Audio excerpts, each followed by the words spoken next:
hello, and welcome to Those Forking Fangirls, where we talk all things nerdy book, TV, movie, pop culture, and how they integrate into our adult lives. I'm Christine. And I'm Natasha. And today we're recording our last episode of 2025, which is wild. We are going to be going through our top 25 moments of 2025. And it's always really fun, special journey to go through those. Yeah. And we're going to be talking about our favorite podcast episodes of the year.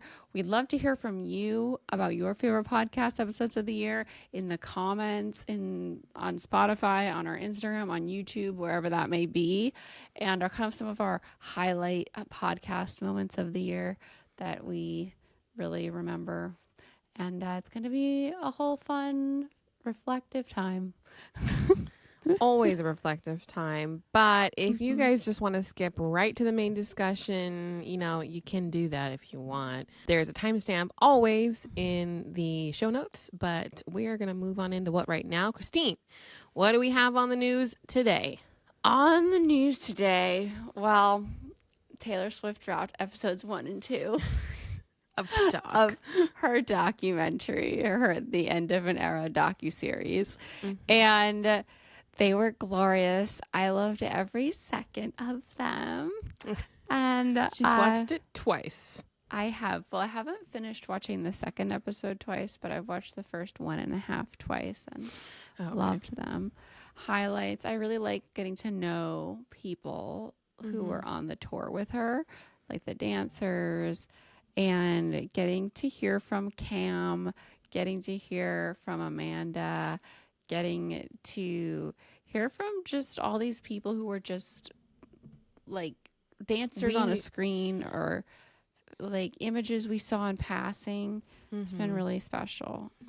Yeah, we've obviously seen them all on Taylor's stage and like through all social on the media. TikToks, yeah. The only person I feel like I know was Jan because of Dancing with the Stars. Yeah, and it's also cool seeing him here now, knowing this about him from Dancing with the Stars, knowing his personality. Yes. He's not just like this, like pretty, like, pretty hot man. boy. He's actually really fucking funny. He's so goofy and it's so fun.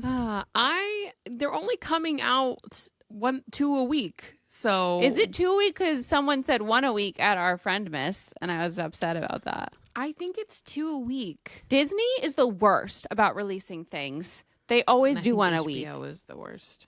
No, HBO is better than Disney. Disney would release like really short shit. Oh, I hate it when they did High School they're like Musical, 20-minute episodes, and they would be over, and then they'd be like, wait another week. Yeah. No, I'm just gonna stop watching. Did you enjoy it? Well, I think I have, like, as I was watching it, I think we were thrown into, like, a really heavy part of the tour, and I don't necessarily know if I was ready for that. I really truly wanted to see the beginning and the making of the tour, and I feel like there wasn't any, cameras on her at that point, so... I mean, we did get like the first rehearsals with the dancers. I want to see her like working out and singing on the treadmill. Like I want to see the meetings and all that stuff. But we did see like the reactions from the meetings from like her mom and like some of the people behind it. But Metal says, I want to see her coming up with the set list and conceptualizing everything. I think I'm not in love with the storytelling as of right now.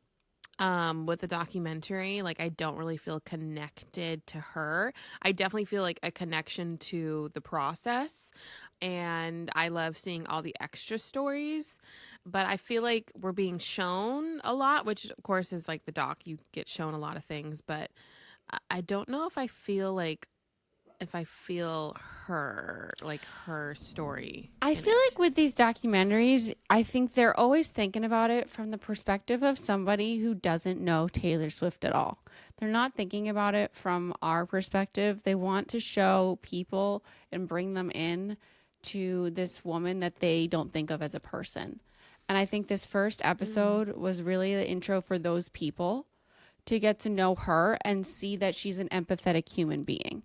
And that's why we went into like the hard parts of the Eras tour to see that she cares about people and that she's a person and that she has feelings. And I think that's why they did that, because there are so many people that hate Taylor Swift or that don't understand Taylor Swift or that don't know anything about Taylor Swift that will watch this.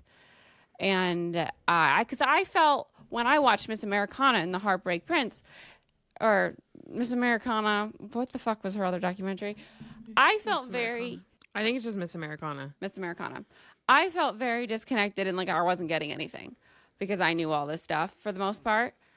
And I have heard over the years, I think on Armchair Expert, they had like a big discussion about how much Dax loved it, and he doesn't even know her, and he feels like he knows so much about her now. And it's like that sort of a thing where it's like, it's bringing in these people that know nothing so that they can look at her as a person and be empathetic. Whereas if we just dove into her process, I don't think it would bring in strangers like they're trying to do. Oh, I see. I can see that point of view. Yeah. But like, I feel like there's so many Taylor Swift fans out there that like have wanted to see the nitty gritty of like how the show started. I don't know. Did you ever watch the Selena Gomez movie doc? Yeah, I loved that. I loved it too, but I don't think Selena, it was on Apple during like the pandemic, right? Mm-hmm. I think that was like more about mental health than a show.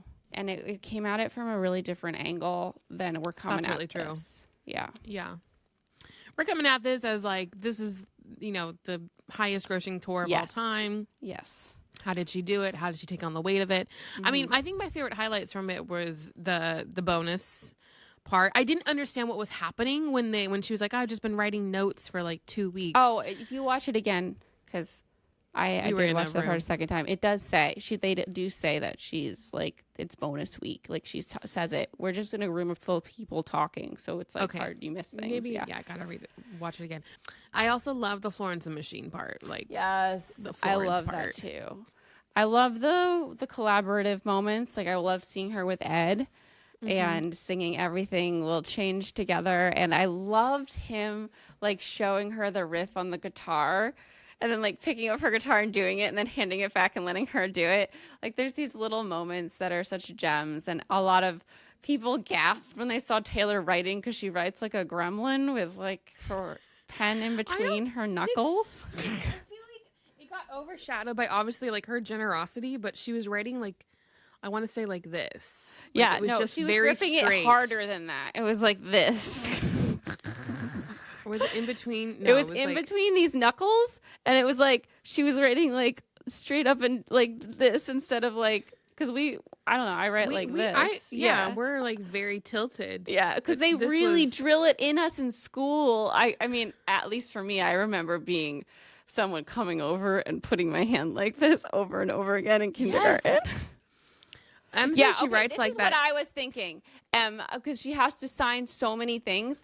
I was like, I wonder if that's a technique, because like with authors, when they have to sign too much, they get all these issues with their wrists. Says she writes like that to use more arm muscles than hand, saves her from getting fatigued. That makes so much sense. Yeah, because I had never heard of that being a thing, but I was like, I don't know if she's writing that way for some reason, and yeah, that makes more sense. It was just jarring. Yeah, it was jarring to see it without any explanation. Like, Taylor, you have to address this so that randoms that don't get it will understand. Because they're all like, what? Yeah, no, I tried to save it for a second, but everyone was like, I think that's just how she writes. But yeah, we watched it at Friendmas, but I'm really glad I watched the first episode by myself because I'm like too emotional about Taylor Swift and people were talking and like pausing and it froze a couple times. I'm glad you I would saved have us been from crazy. That, Christine, yes. Yeah, I would have been a crazy person. Anyway, we'd love to hear your thoughts. How everyone's digging it so far. And by the time this goes out, we'll have 2 more episodes. Fuck. I think, wait, when is it coming out? On Friday nights? Thursday? Yes? Maybe Thursday nights, yeah. Because I think by the time this episode goes out, I feel like it's going to be done. Oh, there's 6. And I don't know if they're doing 2 every week or 1. It's going to depend on that. Because Natalie did say 1 a week. When she looked it up. Can you guys look up the drop schedule for us, please? Laura says, I love that her and Florence addressed person versus persona, and that was all really sweet. I love that part where Florence is like, I know Taylor Swift to be the most like coziest person, human. But then when I'm out there, I'm like, oh my God, it's Taylor Swift. Oh my God, that's fucking Taylor Swift. I loved seeing all the choreography stuff so much. I love seeing Annie Moore work with Amanda. I loved hearing like the Amanda story of her coming back to do a second chance after retiring because she has all these injuries. And I loved watching them choreograph for Florence and Taylor. That moment where they're showing Taylor and Mandy Moore comes out of the stage as Florence. It's just so funny.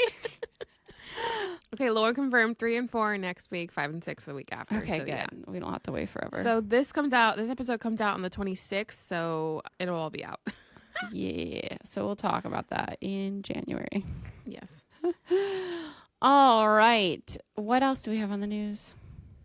Well, you have your book tour. I do. I am going on a book tour. My book is coming out, 30, Flirty, and Forever Alone, January 1st. That is so soon. I guess I might as well announce it now. It's the Amazon First Reads choice for December for romance. If you don't know, Amazon does this First Reads thing every single month where they have like 6 to 8 picks, one for every genre, that you get to read a month ahead of time for free with your Amazon Prime membership. So right now it's available for free to download onto your Kindle and read if you would like, if you have Prime. And that's been really, really cool. I have been so chaotic and busy on deadline that I haven't been able to promote it much. And I also don't know how to. So I'm like, do I promote it now or I promote it as January 1st? But it was a huge deal when they told me that it was picked, and it gets sent to everybody with a Kindle, these choices. So of the choices, you get to pick one to read for free. So there's like 8, and mine is the romance choice. And you can pick one to read for free for the month. And so it's available right now if you want to read it early. But the hard copy and the audiobook will drop on January 1st. Yeah. Okay, wait. So if you had a kid, does it still work with the Kindle app? Yeah. Of course, it works for Well, that's where you'll read it. I got it. Yeah, no, that's where I got it. If you download it you just have to have Prime to get it for free, but it'll go right on to your Kindle app. If you don't have the Kindle app, you can download the Kindle app for free, and it'll be there. Okay. Yeah. So, very cool, very exciting, and that's why we pushed the release date because they have to have it up for a month as the first reads before it goes up, where it's released for realsies. So. It was very, very exciting. And it's been really fun. So my book is coming out January 1st, and the physical copies will be available then. And it would be amazing if you pre-ordered, because that really helps my author life. And the audiobook is going to be coming out January 1st, and it's so good. I'll probably have to listen to it again because I'm going to be fucking finishing See You at Twilight literally right before the tour starts. I feel like I'm going to be in a completely different headspace. I have to listen to it too. I was like, oh my God, I'm moderating. Helen Laser narrates it. She's so fucking good. So I was going to tell this story during the top 25 moments. I will tell it the top 25 moments, but she is great. She did the Wedding People audiobook. If you've seen that book. She also did, I think, the Yellowface audiobook. She's done a lot. She's so funny. She has a great comedic timing. So I am just so happy that she was available to narrate my audiobook. But okay, book tour. I am going to be in Brooklyn, New York on January 6th in conversation with Alexandria Bellefleur. Okay? Link to all of these events are in the show notes. Then on January 7th, I'm going to be in Collingswood, New Jersey, which is in the Philly area, in conversation with Hannah Nicole Maeher, which is so exciting. On January 9th, I am going to be in Memphis, Tennessee, in conversation with Kelsey Impicciche, which is so exciting. Woo! In On January 11th, I'm going to be in Austin, Texas, in conversation with Natasha Polis. Woo! And on January 14th, I am going to be in Los Angeles, California, in conversation with Olivia Blake. So very, very excited. And I really, really hope I get to see a lot of y'all on the tour. It was always such a treat on the Attached at the Hip tour to meet podcast listeners. Like, once they told me they listened to the podcast every week, I instantly am like, oh my God, we're like BFFs already. That's what it feels like. There's this immediate connection. So if you do come to the tour stops and you are a podcast listener, like, please tell us. Or tell me if Natasha's not there. I love to know, love to hear it. It's really cozy feeling when you meet someone who listens to the podcast. It's so cozy. I love it. I love like there's just like this sense of, okay, cool. Yeah, there's this sense of camaraderie already and connection, which is really, really nice. All right. So, yeah, 30, Flirty, and Forever Alone's coming out. It is my first adult rom-com, and I love it so much, and I hope y'all do too. I'm really excited for you to read it. Yay! Yay! Also, if you guys are reading her books, any of her books, but especially her new releases, like, make sure to leave a review If you enjoyed it. when you're done reading. Yeah, if you enjoyed it. Yes. It helps her out a lot. Yes, thank you. Thank you. Natasha, do we have any other news we want to share? Yeah, Euphoria dropped some photos from the new season, which is dropping in April 2026 this year. They're doing a 5-year time jump, and a lot of the photos showcase the actors, like, I guess, right outside of, their college careers. There's a picture of Jacob Elordi, like, in a kitchen. There's a picture of Rue in a church. There's a picture of... I don't know. Those were like the standouts. Oh, there's a picture of, what's her name? Sydney? Hold on. Well, Sydney was, she was just like, it was like a close-up shot of her face. So I couldn't really tell where she was at. You couldn't see where she was. Hold on, I'm trying to remember all the character names. Hunter Schafer is like sitting in front of a canvas, like she's painting. And Alexa Demi is like on like a movie set. So that's where we find the Euphoria characters. All right. Very cool.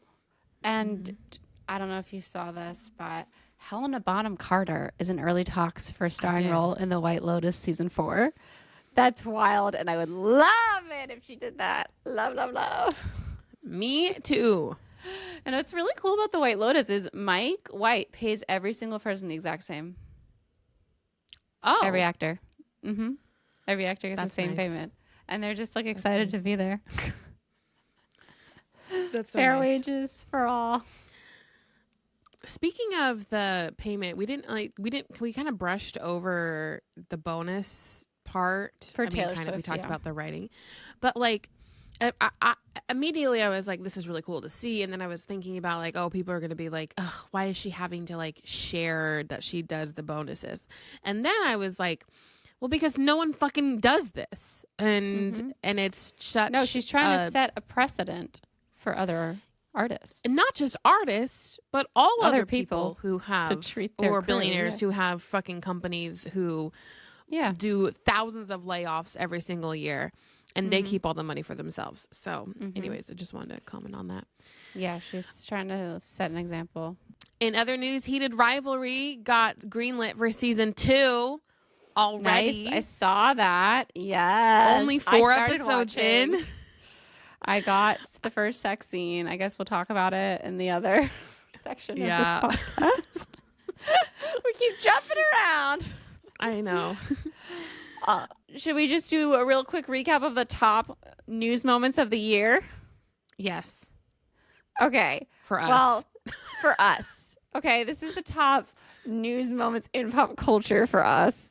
And a lot of them for me were Taylor Swift. Today, Taylor Swift announced her new album on New Heights. What a joy it was to watch Taylor Swift on a podcast with her boyfriend for 2 hours. Like, oh my God. And then Taylor Swift got engaged, and it was just the best moment for everyone, in my opinion.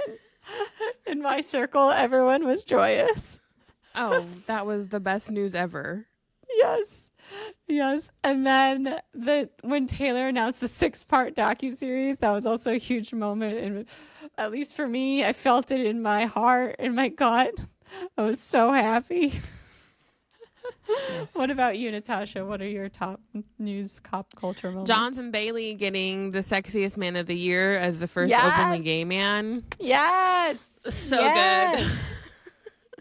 Zendaya and Tom got engaged. Yeah, that was this year. Holy shit. Yeah, I think it was at the very beginning. She was at the Golden Globes with a ring on her finger. Oh my God, yes. Yeah. And then I just loved all the Robert Pattinson and Jennifer Lawrence content this year of them together. Yes. So funny. So good. So funny. And we get Zendaya and Rob next year.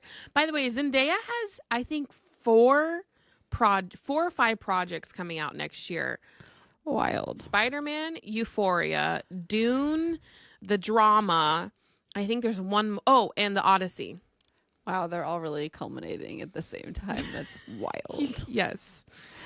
Oh my gosh. Yes. Huge. We're moving on to what right now? Natasha, what are you reading right now?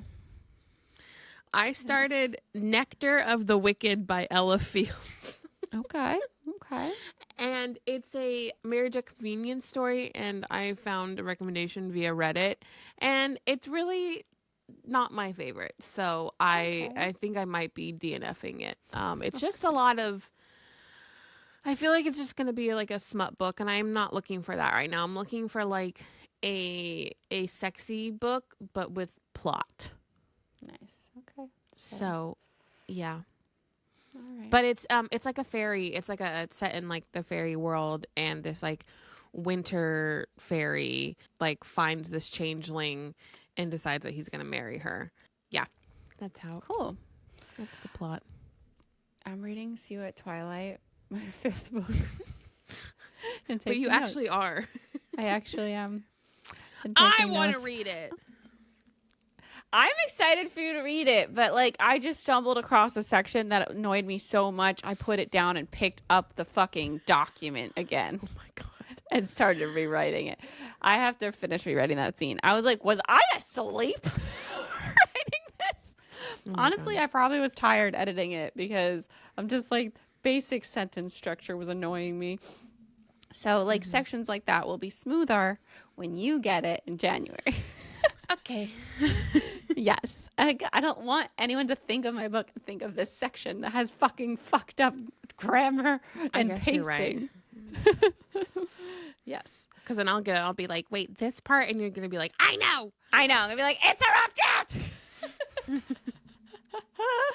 No one wants to read the first draft. People think they want to read a first draft, but like then you're not going to get the experience of the book because it's not even there yet. It's like you just get the outline.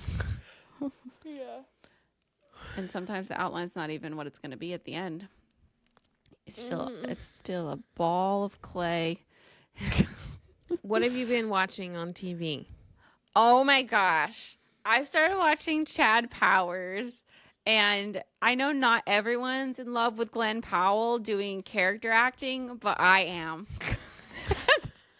I fucking love this show so far. It's got like a weird, almost student film quality to it in some moments. Like, I don't know what it is. I think it's like the humor or the writing sometimes. And it's just like silly at times. And I enjoy it. I really enjoy Glenn Powell being a character actor. Like, if you've been here for a while, you know I fell in love with him when I was watching Hitman, which is his Richard Linklater film, which you should absolutely watch on Netflix. So good. He's just really talented. He's a really talented actor, and I love seeing the full spectrum of he's a character actor of what he can do. He's just a great like guy too. And so Chad Powers, if you don't know, he is very likable. He's very charismatic. If you don't know about Chad Powers, it's got Alex pitched it to me again. I already wanted to watch it and forgot about it, But Natasha's brother on Halloween, I think he was talking about Chad Powers. He's like, have you watched it? It gives like Ted Lasso vibes. And I was like, oh yeah, I wanted to watch that. I haven't. It's not like as warm and fuzzy as Ted Lasso. It's a little bit more like silly and fun. It's got the silly fun vibes, but it's about this quarterback that he makes a really bad mistake on national television that loses the game in the final moment for his team. And he had a lot of promise, and he really lost it in that moment. And that ended up getting, virally clipped doing some really shitty shit. And he's kind of a shithead. He never learned to take accountability when he fucks up, and he blames the world for his problems. And that's where we start the arc of his character, and we know he's going to go through some like nice shit. And it's a little silly in that he lives in LA and he's like 30 something. He's been out of the game for 8 years, and there's a college football team that's suddenly in dire need of a quarterback in Georgia, and he decides. His dad works in movies. His dad is an Oscar-nominated prosthetics guy. He does the makeup and special effects for people's character acting and stuff in movies. And he steals his dad's prosthetics. He gets this idea that he's going to put on a different face, and he's going to try out to be the quarterback for this college team. And he gets the position, and he's not a good actor, like, as this other character. So he's being this other character, but, like, they keep asking him questions about himself, and he says, like, the stupidest fucking shit. And it's like... and his, like, prosthetics are, like, fucking falling off. Well, in the beginning, but he gets much better at it. There's, like... and then there's this mascot. The mascot for the team notices that he finds him on campus and starts helping him with his prosthetics. And then they start living together and they become friends, and it's really sweet. And also kind of character building for Chad in different ways. Not Chad. His name is not Chad, actually. Chad Powers is his fake name. There's this moment where like he needs to try out, and they're like, what's your name? And he's like, There's a lot of little, like, fun, silly moments where, like, he needs to answer questions about his backstory. He's just so bad at creating backstory for himself. Anyway, it's charming. It's fun. There's only 6 episodes. I am on the final episode now. And, like, there was just a big thing that happened that the first thing I really didn't see coming. And I was like, oh, this is good. This is bad. This is good. Like, this is bad for him. This is good writing. But I also like that Glenn Powell, he co-wrote a couple of the episodes, and he's a producer on the project. So you can tell it's a passion project. Oh. And he had fun doing it. Mm-hmm. I need to start it up again because I don't know, I didn't love it. Mm-hmm. Yeah, it's fun. Okay, so you watched Heated Rivalry. So I also started Heated Rivalry, and now I'm still at the beginning because I'm like toward the end of the first episode. I thought I got to the end of the first episode, and then I was like, oh, it's still going. Yeah, there's so many time jumps. Yeah. That it's just, I was like, oh, okay. But yeah, I'm enjoying it, and I am excited about them getting like more connected as people. I watched the 4th episode yesterday on the couch, and Alex had his headphones on and reading a book, and I told him, I'm like, I'm about to watch a gay sex romance show, so, and like the sex scenes are so explicit, like honestly, verging the first on one you don't see any penis. No, it doesn't matter. It's still softcore porn, essentially. Like, I think they're explicit, but also hot. So, I mean, I feel like in Game of Thrones it was more explicit. That's true. Like, people are just freaking out because they're gay, I think. I know. But, I don't know. I love this show so much. You don't see any penis. Put it on a t-shirt. Well, the way people were talking, I thought we were going to see lots of penis.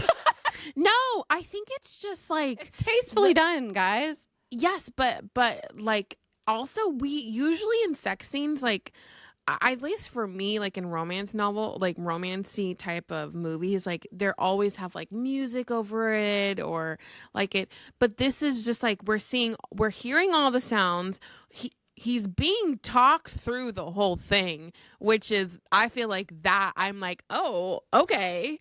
That's the stuff that we don't see very often in like sex scenes on TV shows. We don't see it very often because they don't often will show the perspective of like someone having sex for the first time like accurately. Even in the 4th episode, he's being talked through it. Yeah, well, it's his first time doing all this with a guy, right? This is years later, Christine. Oh, it's years later? Yes. I'm not there yet.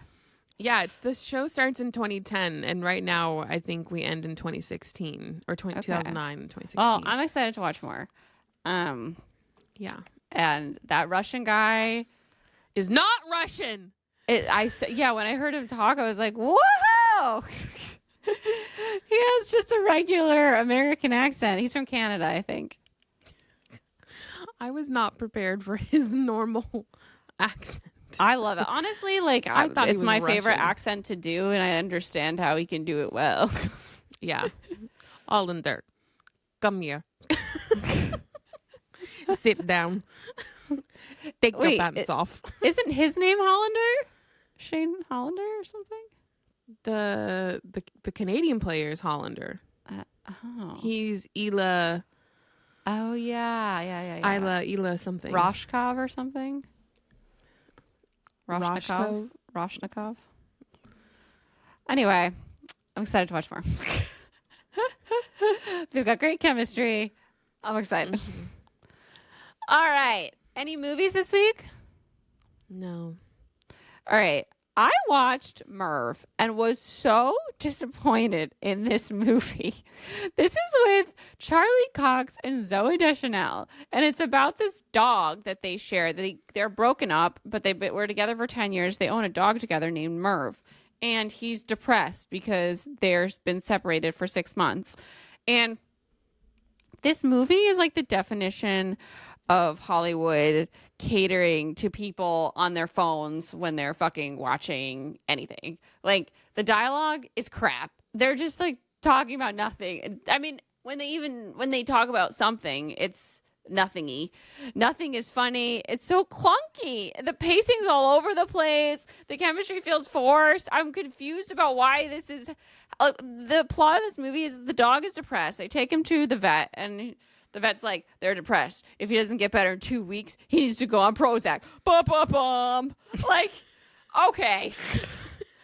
And then Charlie Cox's character is like, you know what I should do? Bring him to Florida. He's in Boston. Okay?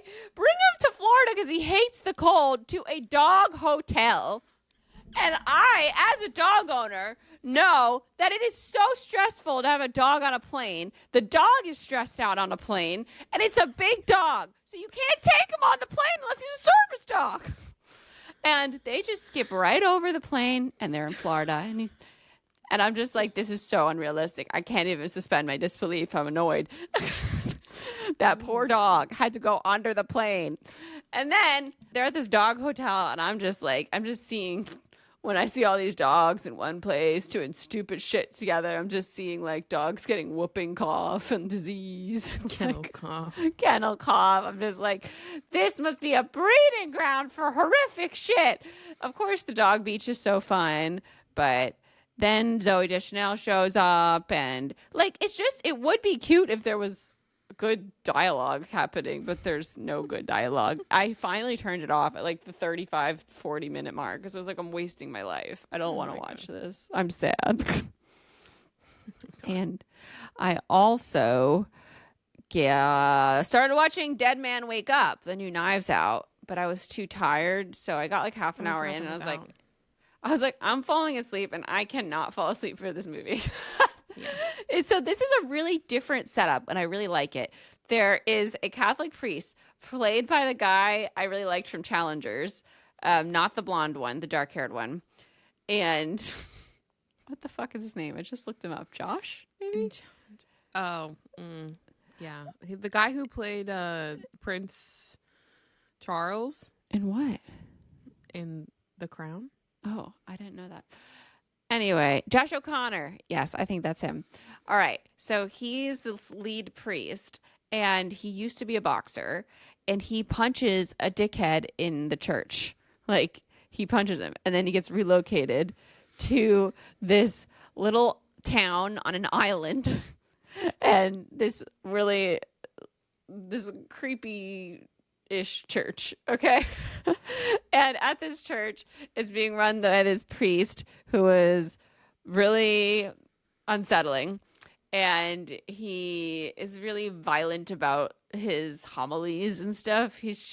He embarrasses people in the crowd. So he only has like a flock of 10 people that come regularly. And so we get to know the whole flock. There's Kerry Washington and her husband.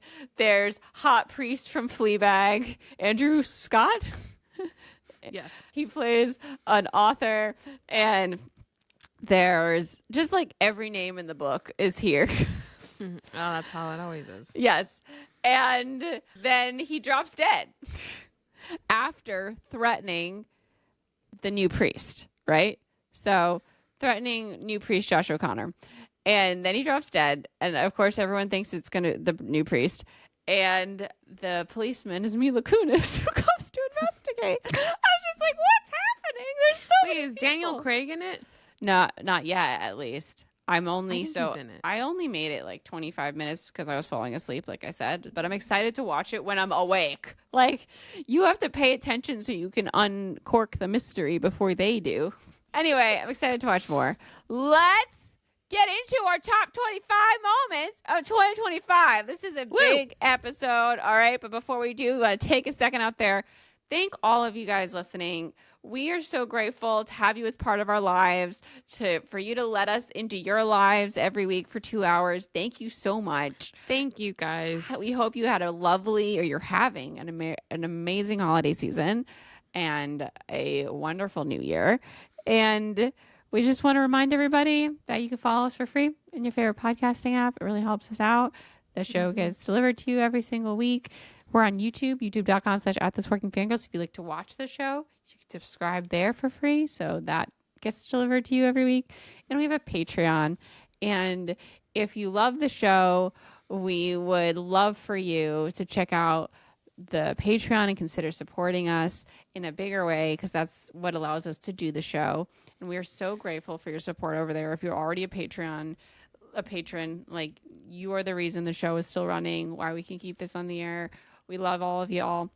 And we have some really fun perks over there. So at our first level, Team Jacob, you get the show ad free. You get to come to recordings, and you also get our extra show after every single episode. There's a show called Fangirl Tea Time, where we talk about anecdotes, things going on in our lives, and we go a little deeper into the topics we discuss in the show. It's really fun. We really love getting to know all of you a little better in this smaller community, and we're really thankful for that. And at the top tier, Team Polis Bananas, we have Fangirl Tea Time, not Fangirl Tea Time, Fangirl bonding sessions over Zoom every single month, which is really, really nice as well. And there's other perks you can check out at our show notes, patreon.com/thoseworkingfangirls. If you decide to join our community over there, we'll be really grateful. Today, we're probably going to have some extra moments that don't make it into the show. And we're going to talk about just goals in the new year, resolutions, how we did with our stuff from last year. It's going to be a nice time. Mm-hmm. All right. Okay. If you're a patron, we're rolling right into our top 25 moments of 2025. If not, we'll be right back after these messages.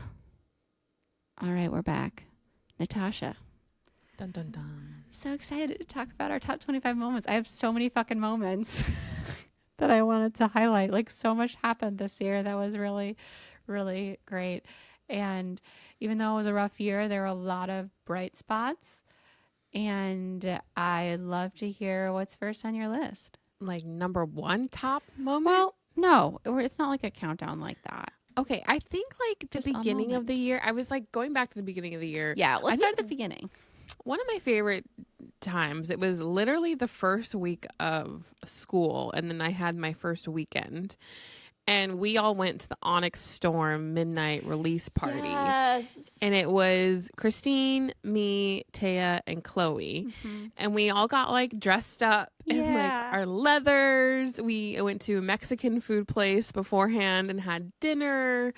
It was just like so reminiscent of, I think, early days and, you know, just as being readers, not just in BookTube, but just having that camaraderie and the community of everyone being excited for one specific release. And then like reading the book too, like all together with people is just so fun. Like I love that feeling. Like it just, it's so good. And magic. And not to mention, not just the Onyx Storm midnight release party, but then going into school and seeing all of these other women of different ages also reading Onyx Storm at the same time as me.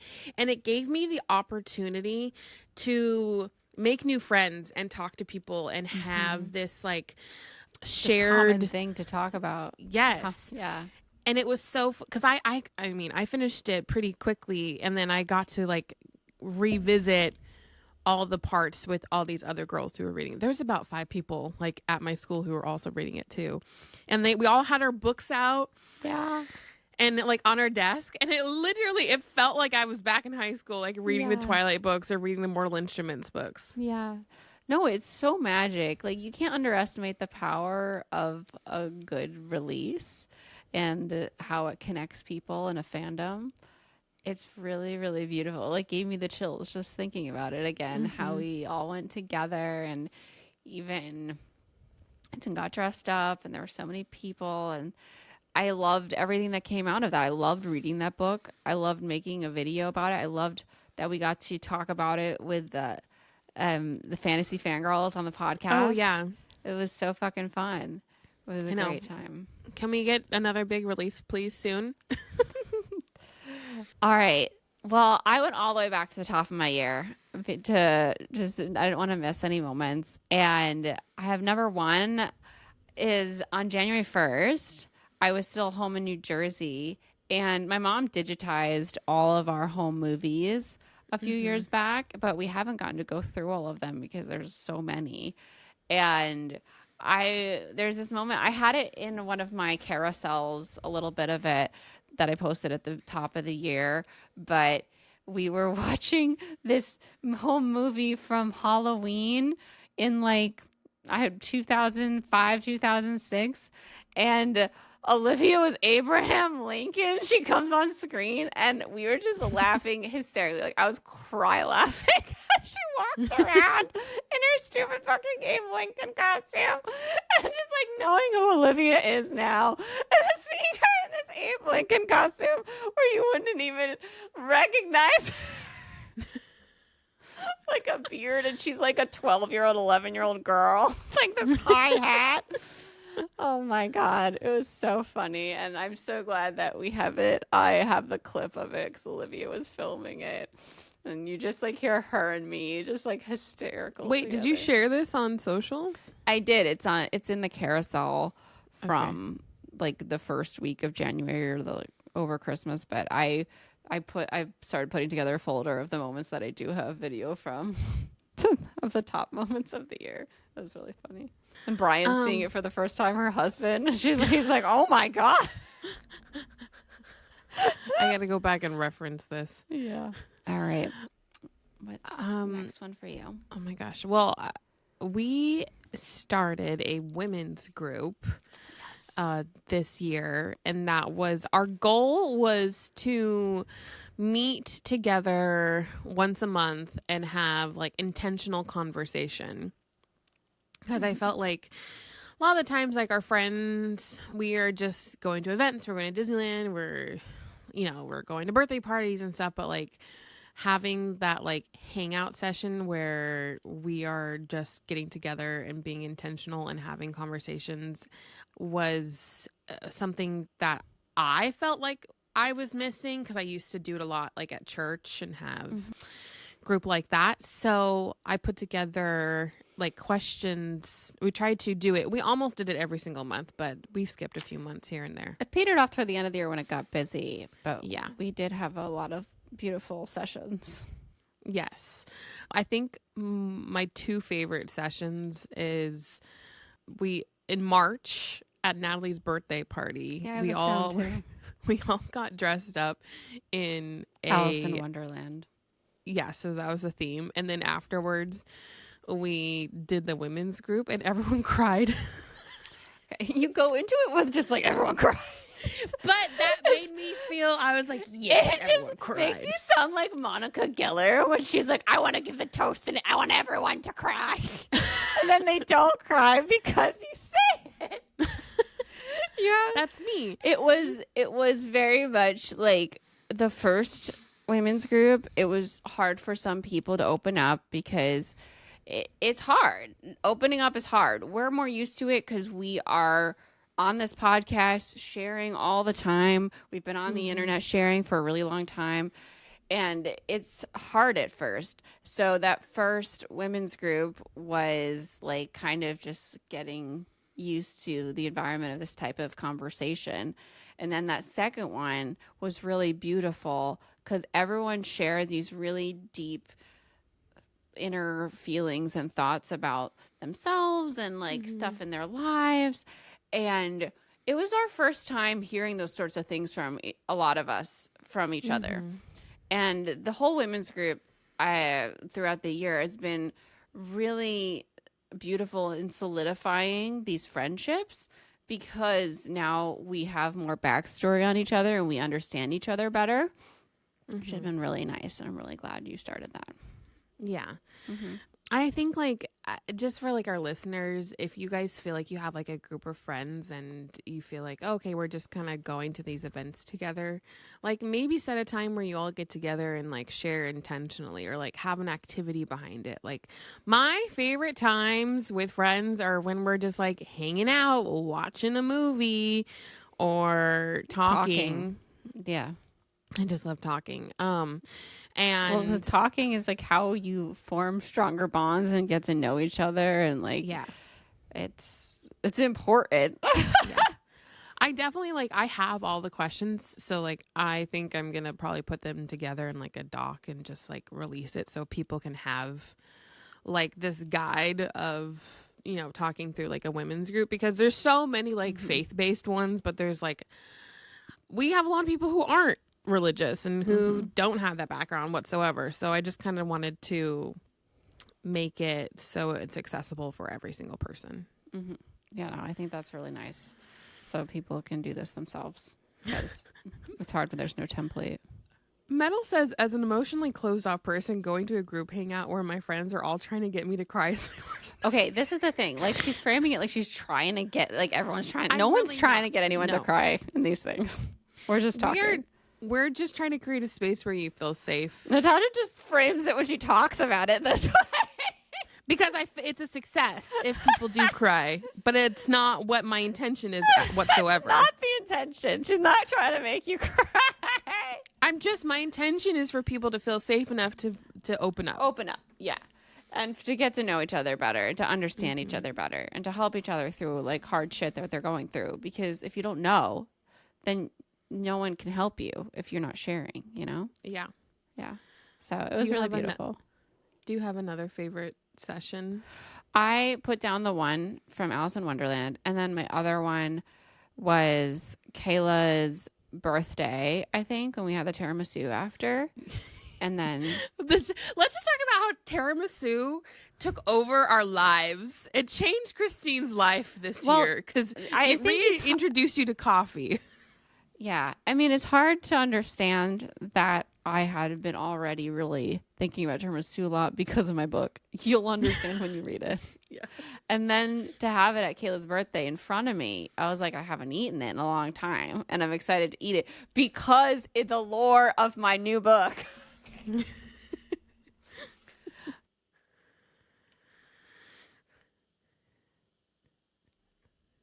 But then you're like, I remember where she was like, oh wait, is this stuff on top the coffee? Like, is it the coffee grounds?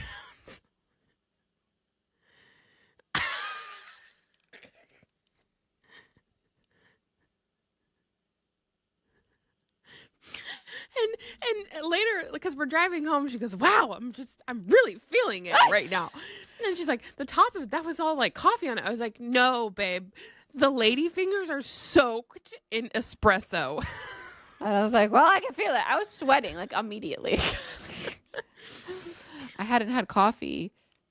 I don't even know how long, since probably like 2011. And now you're drinking coffee. I just shared a coffee with her. It's been magical. Knock on wood. Oh, wait, I have another favorite one from women's group. Yeah. In August, we went up to my friend Heather's house, and she has like the Barbie Malibu dream house. And we were all in the pool for hours.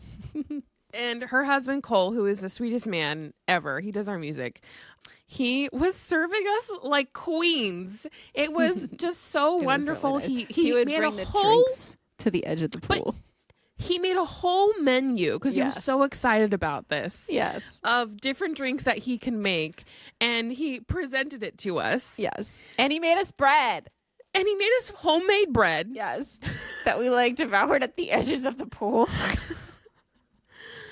And then Heather's little girl Holiday joined us in the pool, and she was just chilling with the girls. Mm-hmm. At that point, she was only 9 months old, and she was so cute and was just with us all. And we had like 2 women with us who hadn't been to a group yet, so that was really fun to also introduce them to women's group. But we also were all just like in a pool chilling with our drinks, and it wasn't like as deep as it could have gone, but we still had a really great time. Mm-hmm. And the thing is, as we go on, it's easier to just like hang out and talk because we know more about each other. Like, it didn't have to be as hard hitting every time because we have now more of a foundation of that sort of information about each other, you know? Mm-hmm. Yeah. All right. My next moment on this list was definitely a memorable one. I think if you're in the Patreon, you probably heard this story at the top of the year. But I flew home with my dog, as I always do, at the beginning of January. And I've done this now like 8 times. And this time I was falling asleep, and I leave the dog. He has to be in one of those dog carriers at my feet, my dog Bellamy, while I'm on the plane. And I was nodding off against the window seat, and I would just open my eyes and look at him. He likes to have it a little open so that he could poke his nose up and make sure that I am there. Mm-hmm. And I was falling asleep, so I was probably leaning pretty far back, and he's under the seat. So he maybe wasn't getting the best view of me. And I fell asleep one time, and I was like, waking up, looking at him, go back to sleep. And I woke up, and he was not there. He was not in the bag. Bellamy escaped. Okay. And I have the sheer panic that took over my entire body. I was like, oh my God. And I'm in the window seat, and there are people next to me. The woman next to me, like, kind of felt like she didn't want anything to do with me because she just, like, looked straight forward the entire time and never turned to look at me. Even as I'm panicking and freaking out, she's just still staring at she's not doing anything. She's just staring at the seat in front of her. So I immediately like slink down like a broken snake down to the bottom, like trying to get out of the seat so I could get down to the floor. I can't really get down there, but I have to like do my best like a plank to slink down and move his bag. He's not there. He's not under my seat. And in front of me is a child and a mother sleeping. So I have to tap on her shoulder and be like, I'm so sorry. Excuse me. My dog has escaped, and she might be near your son's feet.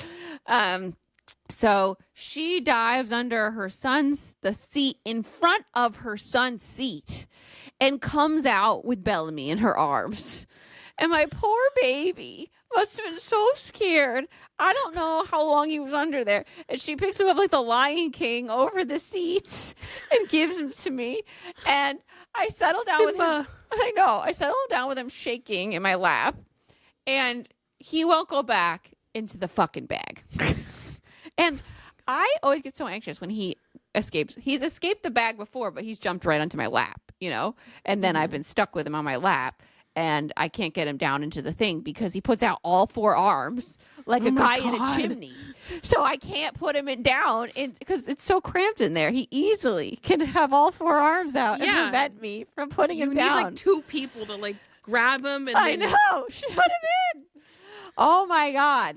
So, and I'm afraid of getting yelled at. Like, I have a lot of anxiety about breaking the rules in a place where like people can clearly just see there's a dog in my lap. Like, I'm not trying to put him in my lap, but he's here. So I'm sitting there stressed. He's on my lap. I can't move. I don't have a lot of my stuff is dislodged from my panic. All my AirPods just fell out of my ears as I was dropping down to the floor to search for him in my window seat. And they're like kind of in my hand underneath Bellamy. Like, it's a fucking mess. And I don't have a bag. I have my jacket full of pockets because I'm not allowed to bring a bag when I bring Bellamy. I have my Inspector Gadget jacket. So everything I can't reach. I can't reach my phone. I can't reach anything. He's stuck on top of me. And I start to have cramps like in my stomach. And I'm like, oh my God, I'm going to shit myself with my dog on my lap because I can't get him in the bag. And it was like horrifying. I'm just sitting there like, oh my God, I don't know what to do. Like, I feel ill. And it's because I'm so anxious that this is happening. But like, I just try to deep breath through it. And I managed to get my phone out of my pocket. And I'm like one finger texting Cynthia, like, oh my God, I don't know what to do. Bellamy's on my lap and I have 3.5 hours left. And also there was no screen. So it was raw dog in this flight. There was no screen. I only had my phone. It was not plugged in. Like, it was just in my hand. So I sit there for like half an hour deep breathing while I'm in pain. Trying to decide what to do next. Trying to know what to do. And then Bellamy has started to fall asleep on my lap. Okay. So I feel like I have a window to move him before he can put his legs out. It's a chimney. And I do. I get it really quick. I put him in the bag. I zip it all the way up and then I run to the bathroom, do my thing, come back out. And the guy in the aisle seat of my aisle, my row, is just standing up. And I'm just like, what's going on over here? Why is he standing? And I get to the aisle and he's like, your dog escaped again. And I was like, I'm sorry, what? And like, Bellamy is literally at the aisle right near his feet. No one's touching him. No one's preventing this. He's about to escape into the fucking aisle of the plane looking for me. So I scoop him up and I literally raw dogged the rest of the flight for 3.5 hours with him on my lap. And it was like one of the most memorable things because time stood still. Because I couldn't watch anything or listen to anything. It was the worst, but it was very memorable. Okay, is that the worst flying home story, or was it the one where you had to like walk on the freeway? So I've had so many experiences flying with Bellamy, and they're all coming into being anxious about flying very soon with Bellamy. Well, the other one was going home. So like going to New Jersey.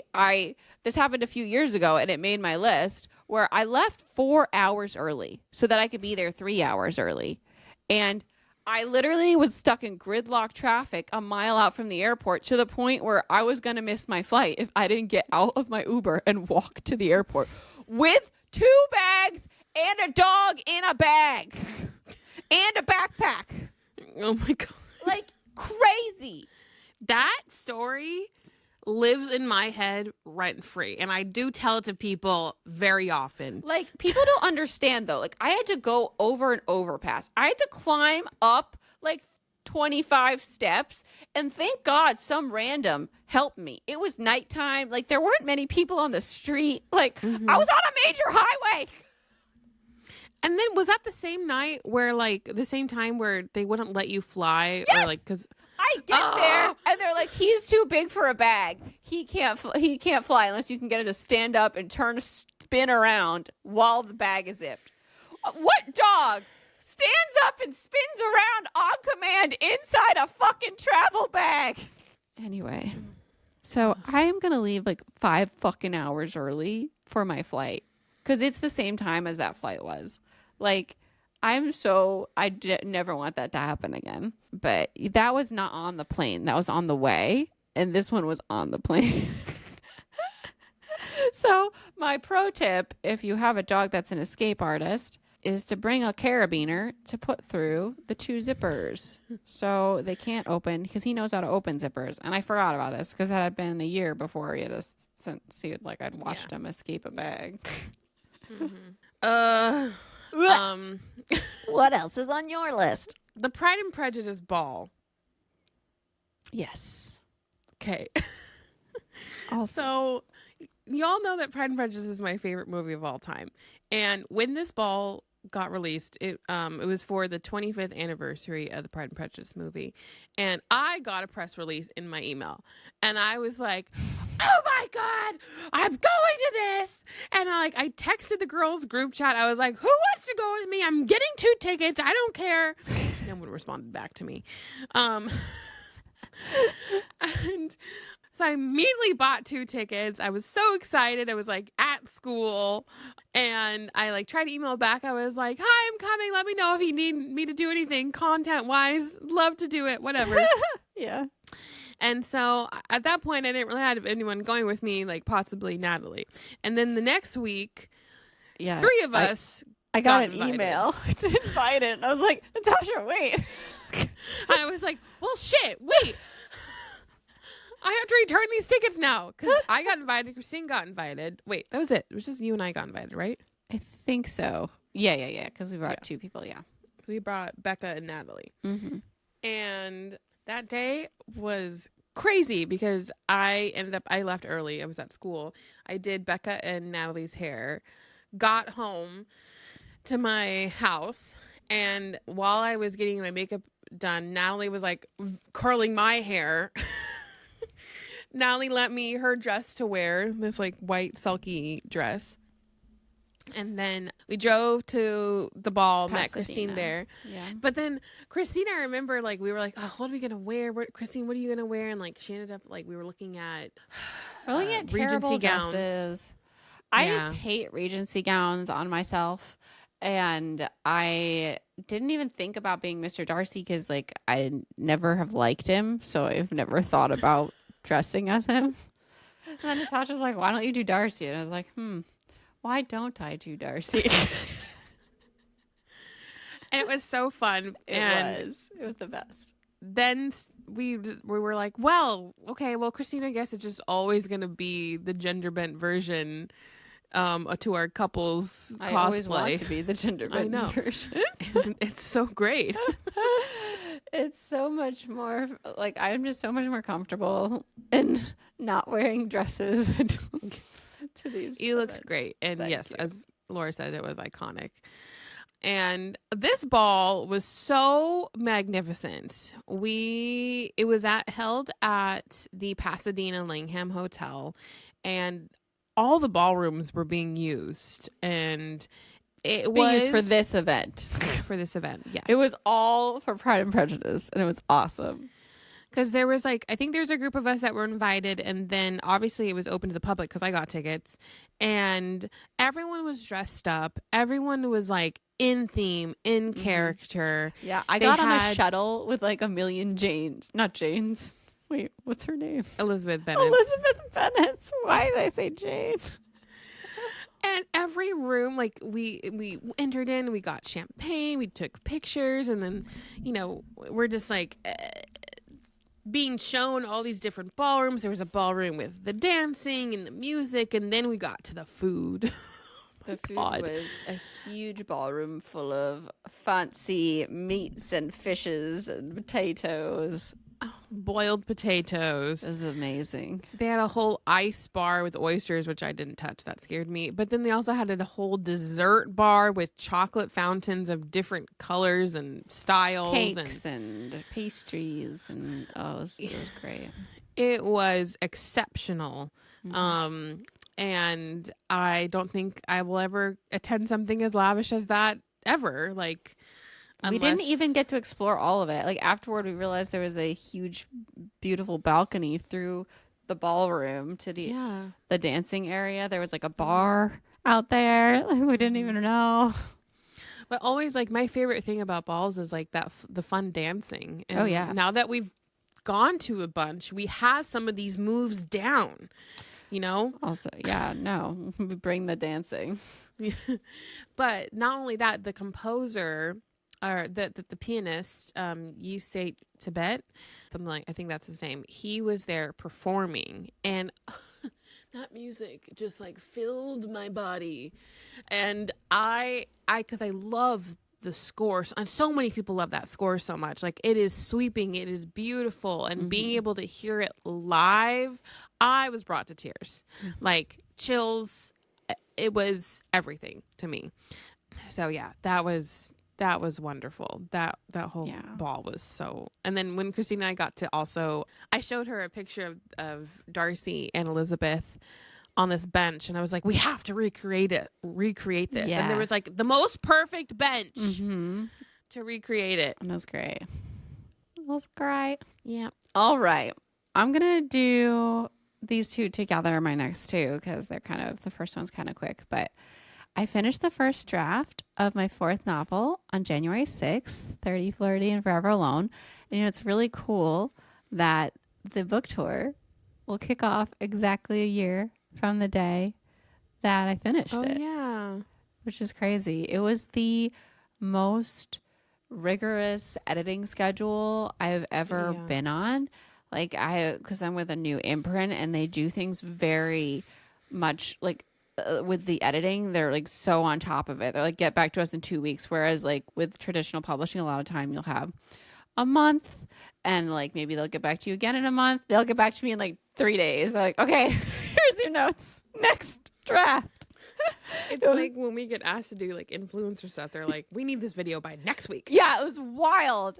And it was such a big challenge, but it ended up just cranking it out as fast as efficiently as I could. I did ask for some extra time because you need like a second away from the draft to get your brain moving on how to fix it. But I did get her all sorted, and it was great. And I remember very soon after I handed that in, just like a couple weeks after, were the fires, and I went down first to Danielle's, and then I ended up staying with Kayla and Matt, which was so nice of them. It was wonderful. And there was just this day where we were watching The Traitors, the season 3, which is so good. And I had also received this form to fill out about like how to market Tefefa and how I wanted the cover to look. And I was just like, I just finished the book. I don't know. I need to sit with it. I just remember that whole day just like trying to come up with ideas as we watched The Traitors. And it was just like, it was a good day, and I ended up finishing and coming up with ideas, and that felt really nice. Yep. Pitch the idea that's on the cover. I know. I remember like working through like the byline too of like, yes, this meets this. Yes. The comp byline. Was that your first draft? Because when did I read it? You read the third. Oh, okay. Mm-hmm. That's the one I usually am most happy to give people. That's when it starts to really look like itself. Yeah. I graduated beauty school this year. Yeah.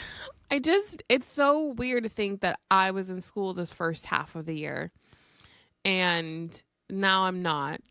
And my whole life revolved around school because I was there from deal 8 o'clock in the morning to 5 o'clock in the evening, and 5 days a week. I was there from Tuesday to Saturday, and it was, I'm so glad I did it. Like, I had the most fun at school, and it felt so rewarding doing something for myself. And like, I feel the education in my body. Like, it is wild.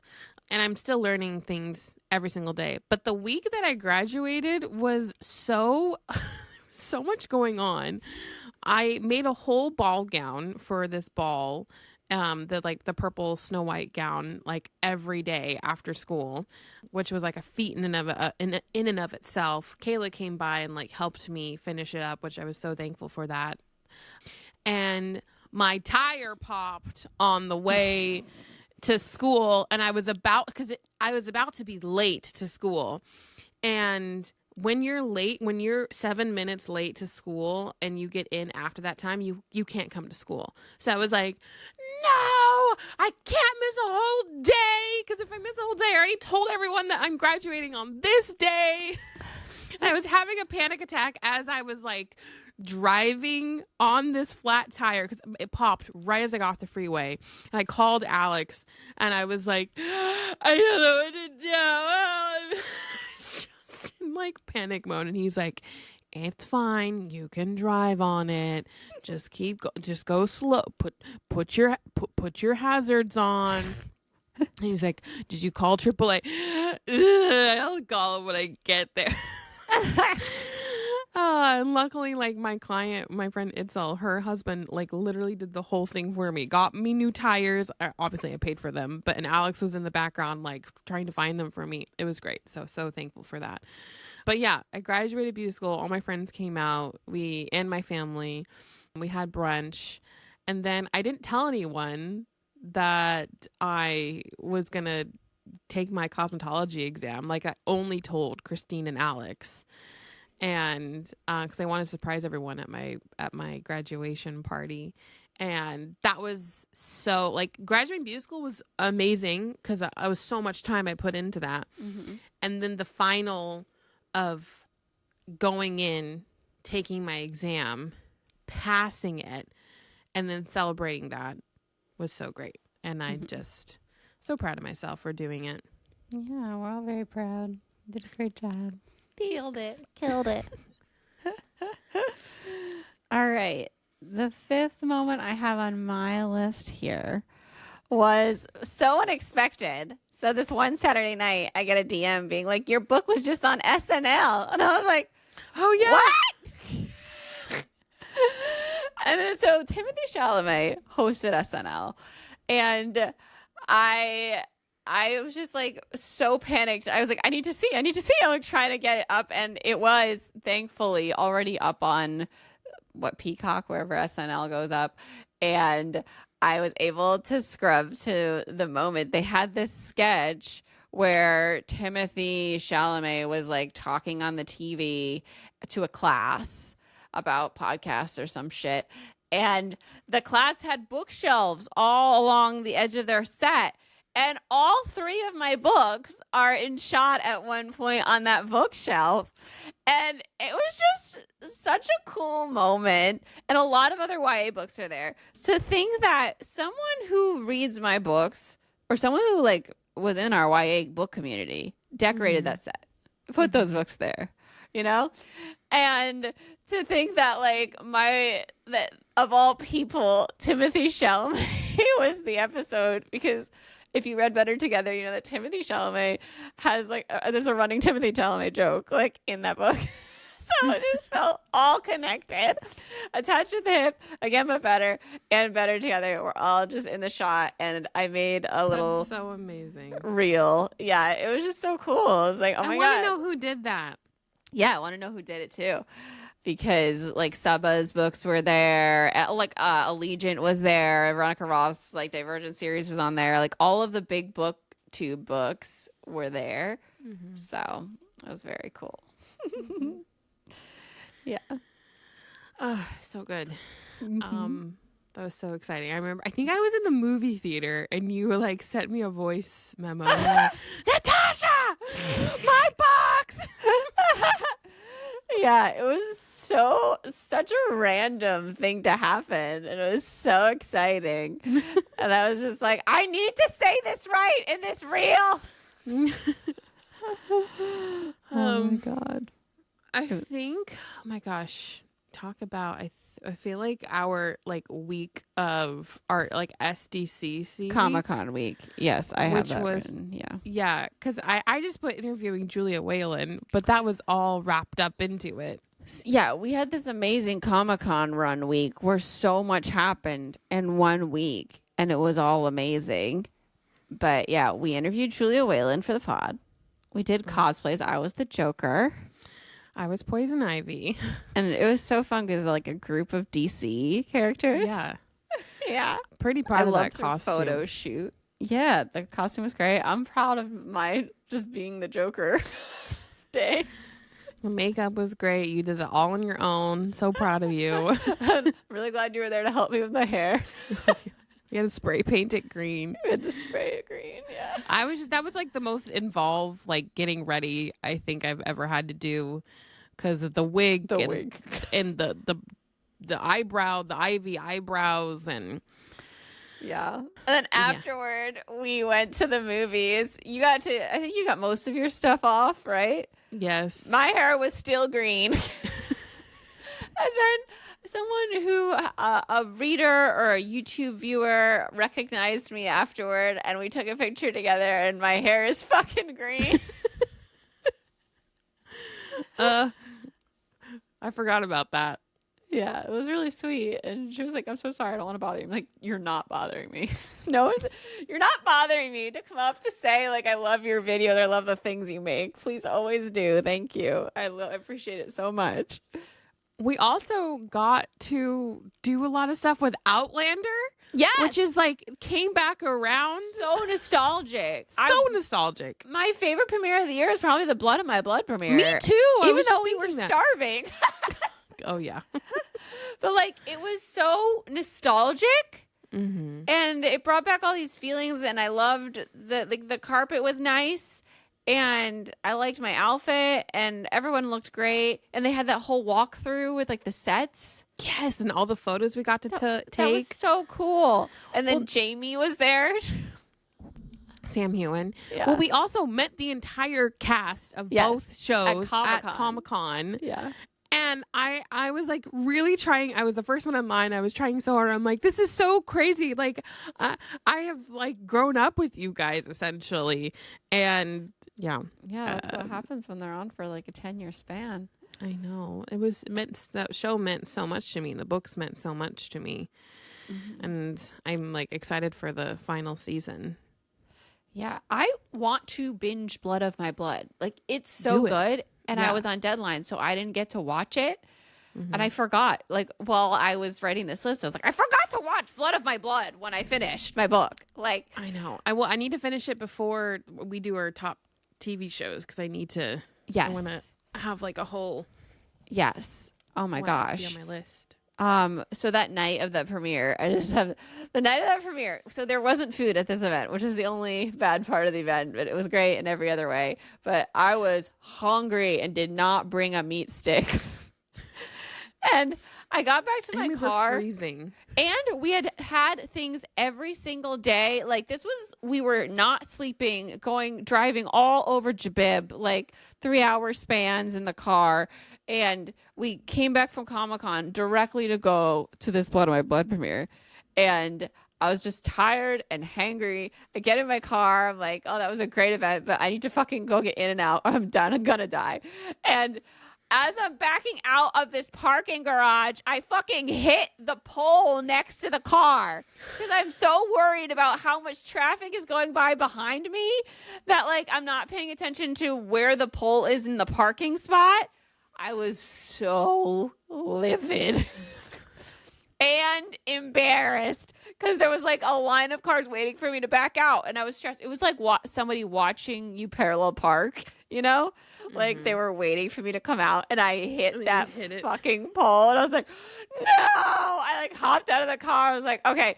It looked like it was just because it was really slow, so it wasn't like it crushed the car, but it left like yellow paint down the side of the area where it hit. And to this day, it's still there because I haven't gotten it fixed. I also fucked up my car twice this year. Yeah. The infamous driveway situation. Well, only people on Tea Time heard this story.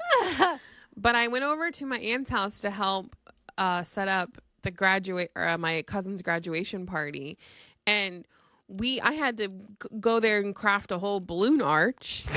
And my aunt was like, the balloons never came. What are we gonna do? And I'm like, okay, we gotta go somewhere and get balloons. And everything just feels so urgent when we're in these moments. Like thinking out, like, why were we so panicked? I'm same. I'm like, why? Well, I had school the next day, so I was like, I gotta get to bed.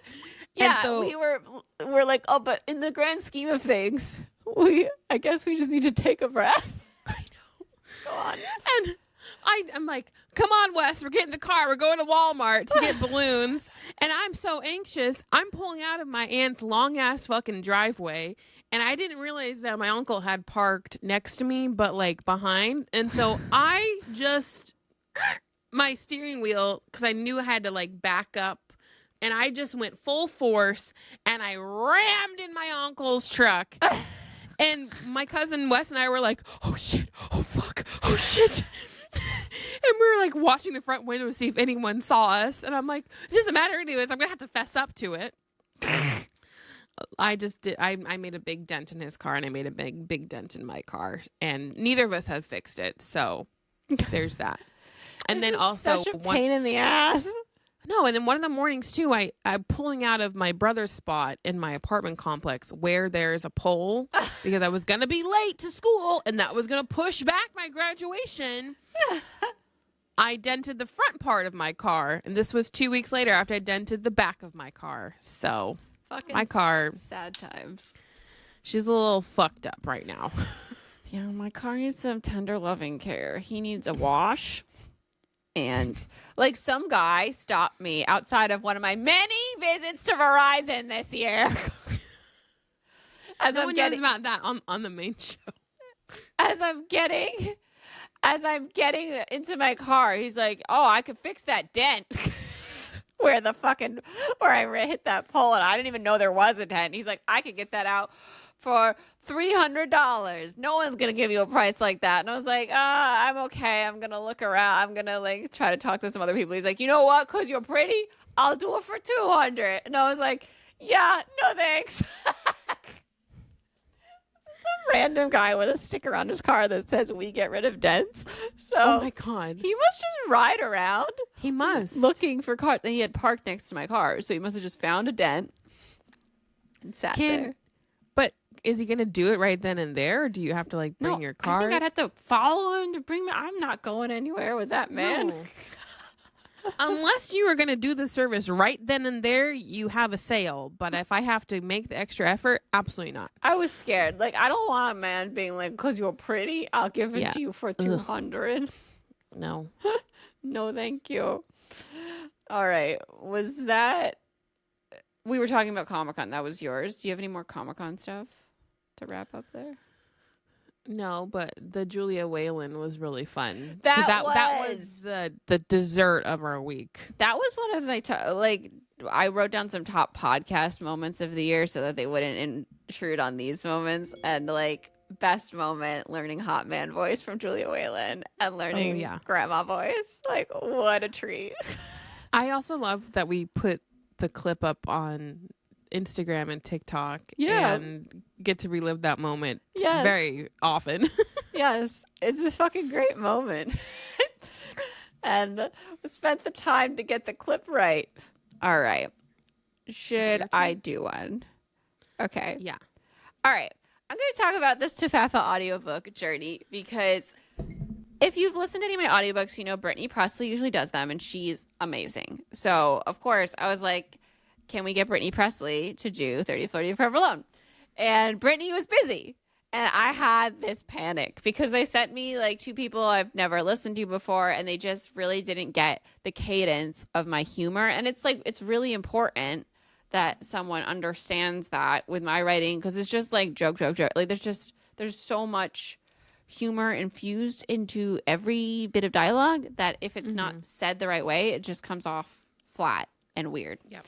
So I had this major panic because I didn't have on lock a bunch of people other than Julia Whalen that I listened to.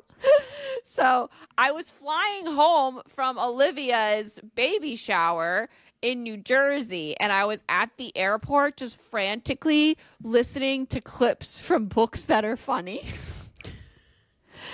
Trying to figure out who I can give as options for my book. And I stumbled across Helen Laser. I was like Googling, I was like trying to find like the funniest female narrators. And of course, like there aren't real lists for this. There's like the occasional person who has done a TikTok about like funny female narrators or like on Reddit. So I found her, and then I went and listened to The Wedding People, and I was like, oh my God, she's great.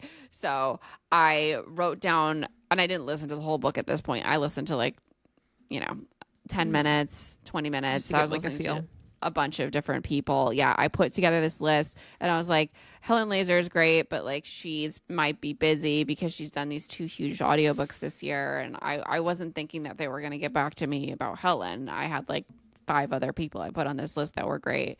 And then they immediately got back to me and were like, Helen's available. And I was like, of all the people, I was not expecting you to say that. And I got so excited. And then I listened to all of The Wedding People, of course. And that was a journey. And she was fantastic. And it was just like I was waiting on eggshells to hear the audiobook, because usually I get clips of the person just reading some of it before I decide. But like we're just like, yes, do it. Amazing. Well, Amazon, everything was so quick. It was so fast with Montlake, yeah. And then when I got the audiobook, I was so nervous, and I hit play, and it was just so good. And I had like an out-of-body experience where I was listening to it in a voice that was slightly different from mine, but was still so funny and so good, and I loved it so much, and highly recommend that audiobook. I just had a really great time listening to it because I was so nervous. Like the relief was so palpable. I don't think not all authors are obsessed with audiobooks, because like I'll ask some about their audiobook and they haven't even listened to it. But for us, like audiobooks are integral to our reading life. If it's not a good audiobook, many people's. Yeah, and to so many people. And I know that if there's not a good audiobook, a lot of people just won't read it. Because it's hard to read, sit down and read in this day and age. You're moving around all the time. There's too much to do. So I'm just so, so grateful that I got a narrator that did an amazing job. And I am excited for all of you to listen to it. I need to listen to that over Christmas break, and I'm so excited. Yeah. Yeah. Okay, so with my beauty school education, I didn't really know what I was going to do with it. Like I had an idea, like, okay, possibly I was going to go work with my friend at her salon. She didn't really have any space available. And I was just kind of like floundering. I'm like, do I get my own space? Like, I don't really know. I had all of this like going in, because because that's what I thought. Well, going in, I was just easily just going to like transition into working with my friend. And that didn't happen. So I met my friend now, Alicia, whom is one of our patrons' friends. And that's how we got connected, was honestly through this podcast, which I'm so grateful for. She was going to the same school that I was going to, but in the esthetician program. And we just really connected. She's such a great person. And she graduated in May. I graduated in July. And through that time, she was figuring out, like, she's like, I really want to create a space where I have like multiple different people. It could be like a one-stop shop where like you get your hair done, go get your brows done, go get waxed, go get tanned, get your nails done, all of that. And I was like, cool, yeah, let me know. And not thinking she was actually going to do it. And then like July rolls around, I'm graduating. I don't have my, license yet. And she's like, I found a place. She's like, do you want to rent a room from me? Please say you're going to do it. And I was like, yes, I'm going to do it. And I just said yes without really thinking about, oh my God, all the things that I had to come up with and have to be able to rent my own space. Like, we had to put plumbing into the room that I'm renting. I had to find a shampoo bowl, like, you know, buy all this big furniture, like the mirror and my salon chair, storage, create a stock of color, like have all of the supplies that a normal salon would have. Like, it was a lot, and I did it like little by little, honestly. But like, I'm so glad I have this space now, not only because like it's mine and I got to decorate it and design it, but I also get to work with like people who are just so kind and wonderful, and it makes like, I love going to work. It is like, it's my favorite thing. I love that I get to do this. I can't believe it is a job, but it's like my own business essentially, because it's just, that's not really what I wanted. Like, I really wanted like a commission-based salon where I didn't have to think too much about it. But I think this is the best way, because I get to determine my own schedule. Yeah. And I get opportunities where I have to travel for, you know, services. So, and I need days like this where I get to record with Christine and go to events and still keep up like the content creator lifestyle as best I can. But that has been so rewarding, and it's been fun. I've even had like podcast listeners like come and be my clients. So it's just been such a cool and interesting experience. Mm-hmm. But in that, I've been using my education, and I've helped a lot of people with some issues that I'm like super proud of. Like, my friend is having like a scalp issue, and I was like, I think you need to try this product, and it worked. Alicia was having like a fungal thing happen with her head, and I was like, why don't you try not to go to sleep with wet hair? And that worked. My friend Tracy she was like, she came in, she got her hair done. She's like, I've just been like super dizzy. I don't know. It's just something I need to live with now. And I'm like, I think you might have vitamin D deficiency, because that's what I had experienced last year. You need to live with now. I'm like, go to a doctor, like go get your blood tested. and then she's like, she texted me a week later. She's like, I've been taking my vitamin D and I feel so much better. And I'm like, yay. Oh my God. And then like my friend Dakota had like a lot of like skin issues, and I'm like, okay, you need to stop using this product and this product and this product. And then my aunt's hair was breaking off, and I'm like, what the fuck are you using? Why is your hair breaking off? And it was fucking Olaplex, all these bond repair things that she was using all the time, and like nursed her hair back to health. So I feel good that I'm helping people. Yes, that's great. Yeah. Next. All right, this is kind of a random one, but like so one of my best friends, Julia, who I went to college with, she moved out here right before I did, like a year before, and she wanted to be a producer, but you had to like work your way up to that. And all this time she's had like this whole plan to eventually become a VP and produce and stuff. And we've been here now, how long? Fuck it. She came out in 2013. I came out in 2014, like 12 years. And she's a producer now, and like she's a VP. And I got to visit her at work on like the set of a major studio in her office, where she has an office where she is making like amazing content that you'll all watch. and it was just like, I was so proud of her, and it was so cool. Crying. She is a rock star. Yeah. It was just amazing to go into her office and walk around like the fucking studio set. And know that like she's been working toward this for so long. We've been like here and we went to college together, and like I went on a bunch of meetings this year, and like they knew Julia, and I was like, this is so cool. Anyway, that was definitely a highlight. It was just like really, really awesome to see and like meet the people she works with and Like I felt like it was like take your friend to work day. Yeah. No, like she's such a I mean, and I've been alongside Christine watching her too, and just kind of from afar. And I think even this year she shared a lot with us, and just so cool to see like someone like get into a position that's so hard to get into, and like watched all the steps along the way. Like it was just like, go woman, go.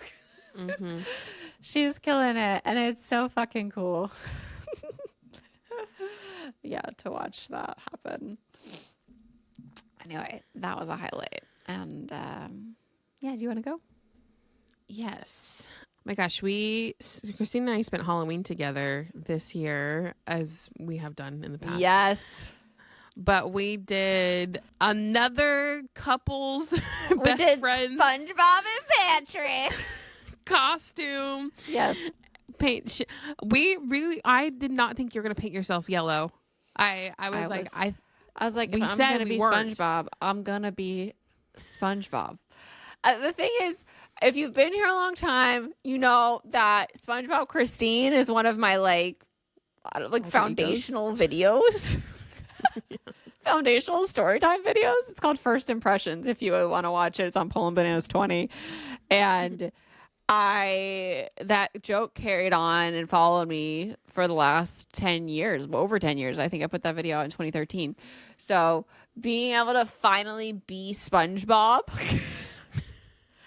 I was SpongeBob Christine. You were. It was a full circle moment. I was like a Barbie version of Patrick. Malibu Barbie Patrick. I was all pink with a pink wig. It was so fun. And just the process of getting ready was so fun. We were both like in Natasha's room. I was painting myself yellow and she was painting herself pink. And I was like, no, wait, no, don't use that brush. I had a sponge to do my makeup and she was like, why are you using a sponge? I was like, because I'm a sponge. I have been so anti-sponges for makeup. I am not a fan of them anymore. I only like brushes. And I feel like that is so made the makeup artist in me now that I've just learned so much about the different. Well, the problem with the only reason I'd use the sponge is that with the CC cream, it's too thick for the brush because it has sunblock in it. So it fucks up the brush. You have to use the sponge. Well, because you should squirt it onto your wrist first and then use the brush to get a little bit of it on the brush and then you work it onto your skin. No, it doesn't go on smooth unless you use the water with it, the sponge. Like I tried it. I went through a whole age where I just used a brush and it was pretty shitty. Too thick. Yeah. But yeah, we went down to our friend Danielle's house for her party and Halloween party, and it was super fun. But honestly, my favorite was when everyone left because we had to sleep over. Yeah, I mean the whole experience was so fun because we had an old-fashioned sleepover. And did karaoke. Yeah, we had old-fashioned sleepover. We did karaoke. Our last song was Defying Gravity, even though we said we weren't going to do any more singing. And then Christina and I, the next morning we had breakfast with everyone. It was so cozy and nice and wonderful. It was really, really cozy. Danielle made us breakfast and her husband made us breakfast. And we were up late talking after. It was quintessential girly pop sleepover, and it was really nice. All right, is it my turn? Okay, I'm surprised this isn't. I don't know if this is on your list. One of my highlights of the year was definitely Natasha's Twilight birthday party. It was so fun, and I was in the middle of deadline, so we're supposed to bring a Twilight themed snack to present to the group, and then Natasha's gonna give the winner a prize. And I had come up with all these hilarious ideas a few weeks beforehand, but it came time to actually execute it. I was on deadline. And so the morning of, I'm running to the Whole Foods. And I'm okay, let me see if I can make this happen. And I was just so worried. I was do you need help? I was no, I've got this. I have an idea and I'm doing it. My only mistake was not getting a model and one for everyone to eat. So I only got one thing of bread, but I wanted to do Bella's birth. And I was dressing up as Edward. Can we just set up this whole event? Okay, so yes, this is my birthday. This is what I wanted to do. I just wanted like an easy, fun night. I mean, it was more of a fun so night, involved. not an easy. It was involved. It was fun, but like it's fun to be involved. Like the culture of everyone has become like wanting to be lazy as possible in every aspect, and it's not fun to be lazy. It's fun to do things together. Yes. And to take the pictures. Remember to take the pictures. Always take the pictures. Okay, so everyone brought a snack or a treat. And like people brought drinks. There was, low effort, high effort. Twilight themed. And everyone was going through what they brought and kind of explaining it. We did a talent show of like a presentation of every food. Mm-hmm. My video details, and it was actually one of my most watched videos this year on Instagram. Very viral. Okay, so Christine comes out and she has a whole show, and no one was expecting this. And we had the music playing. It was edible art from the scene. We had the music playing from the scene. Yep. Christine, take it away. Yes. Well, the music was playing. I have like the full video of my little performance on my Instagram, but if you haven't seen it, you can watch it. But anyway, I had the bread bowl, like a big circular bread that was Bella's stomach, and like her baby stomach. And I had stuck a printed black and white picture of pregnant Bella into the top of it. And I had cut it open so there was a flap, and pulled out some of the bread and put a bunch of jam to be the blood. And I stuck my JoJo Siwa Barbie naked in there. Okay.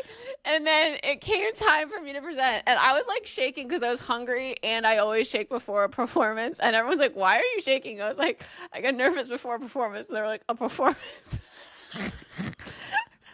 They were like, what do you mean? Oh, it was before I like talked in front of people. Anyway, so I got up there and I was like Edward, and I had my Bella, and I like ate the Barbie out of the bread because that's how Edward helps give birth to Renesmee. And meanwhile, we're all screaming because no one was expecting it. I did not expect a JoJo Siwa Barbie to come out of this bread bowl.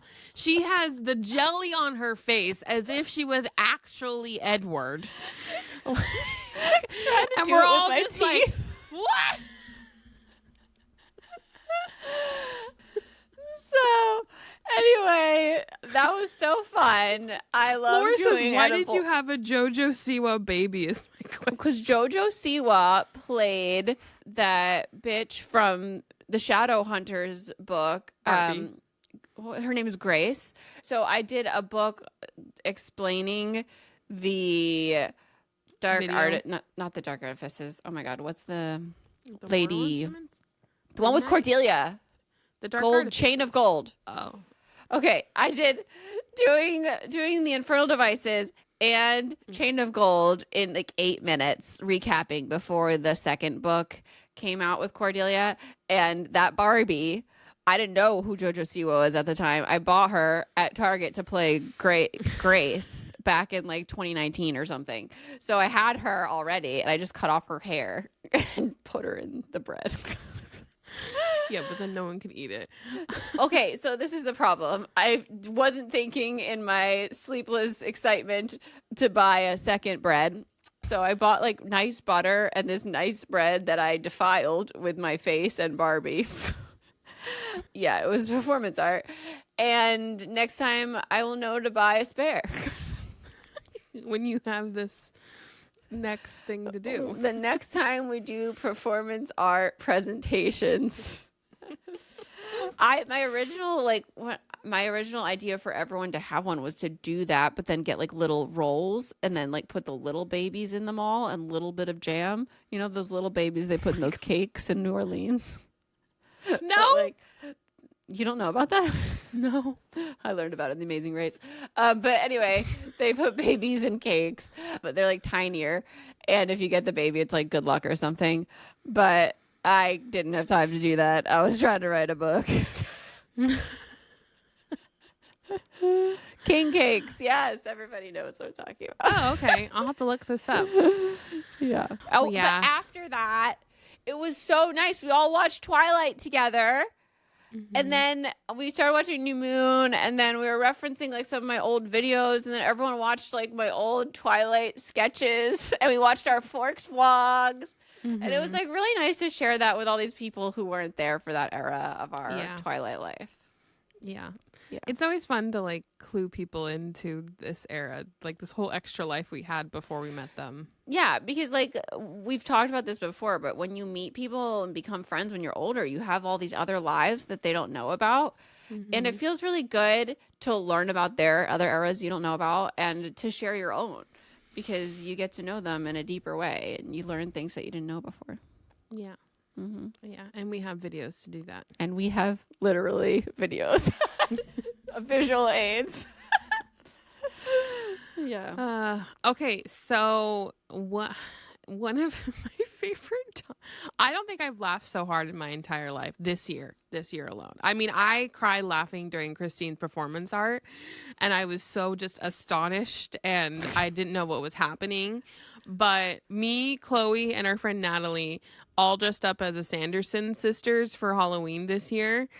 And it was like the last cost. I wish I had more content to post. I'll have to post it next year. But we did a whole photo shoot at Danielle's house. And I have just never been a particular huge fan of Hocus Pocus. And I was like, I don't know if I mean, like, sure, if I'm going to do it, I guess I'm going to have to be Mary, who is my least favorite of the Sanderson sisters. And so we all got together and did this cosplay shoot together. And we had all these ideas for short form. And Chloe wanted all us to say these particular lines. Caitlin said, yeah, but you were a hot Mary. That was the stipulation. I had to be hot, okay? And Chloe wanted all us to say these like lines from the movie.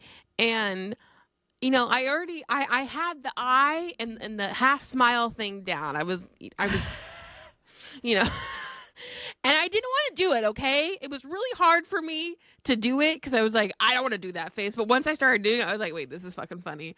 Because I've always had this idea. I'm like, if I'm going to dress up as a plus size woman, I want to represent, like, I don't ever want to be like the funny fat friend, right? I always want to showcase plus size bodies as beautiful.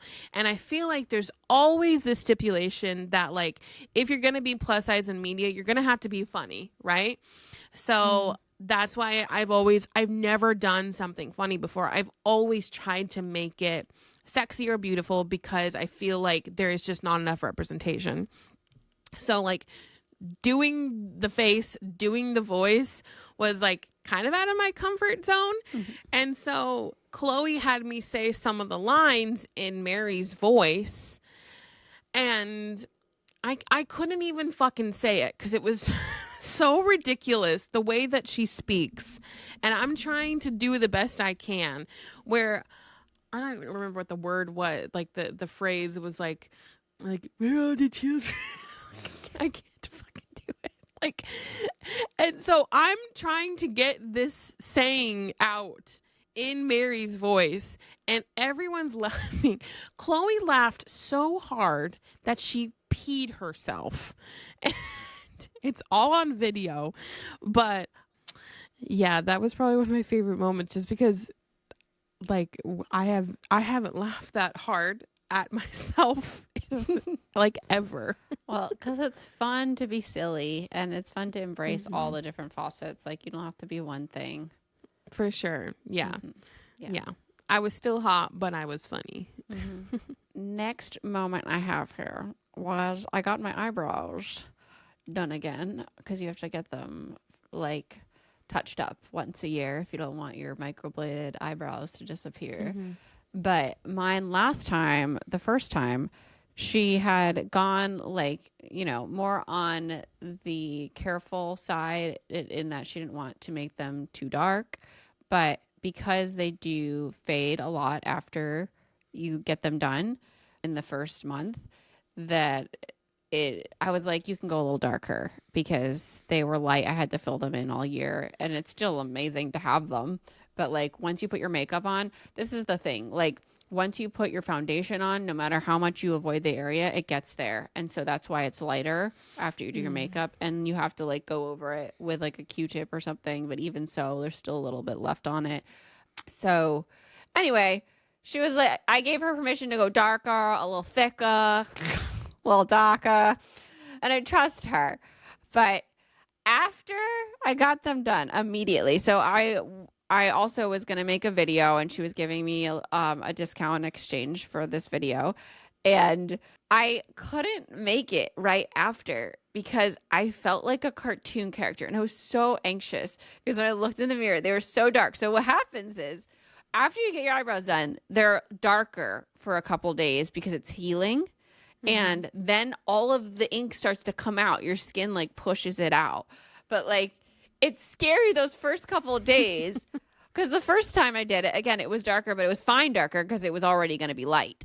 This was like, it was going to be a normal dark color, but it was so dark the first couple days. Like, I was every time I looked in the mirror, like, I would get like teary and be having a little breakdown. Like, oh my God, what if it stays like this? What have I done? What did I do?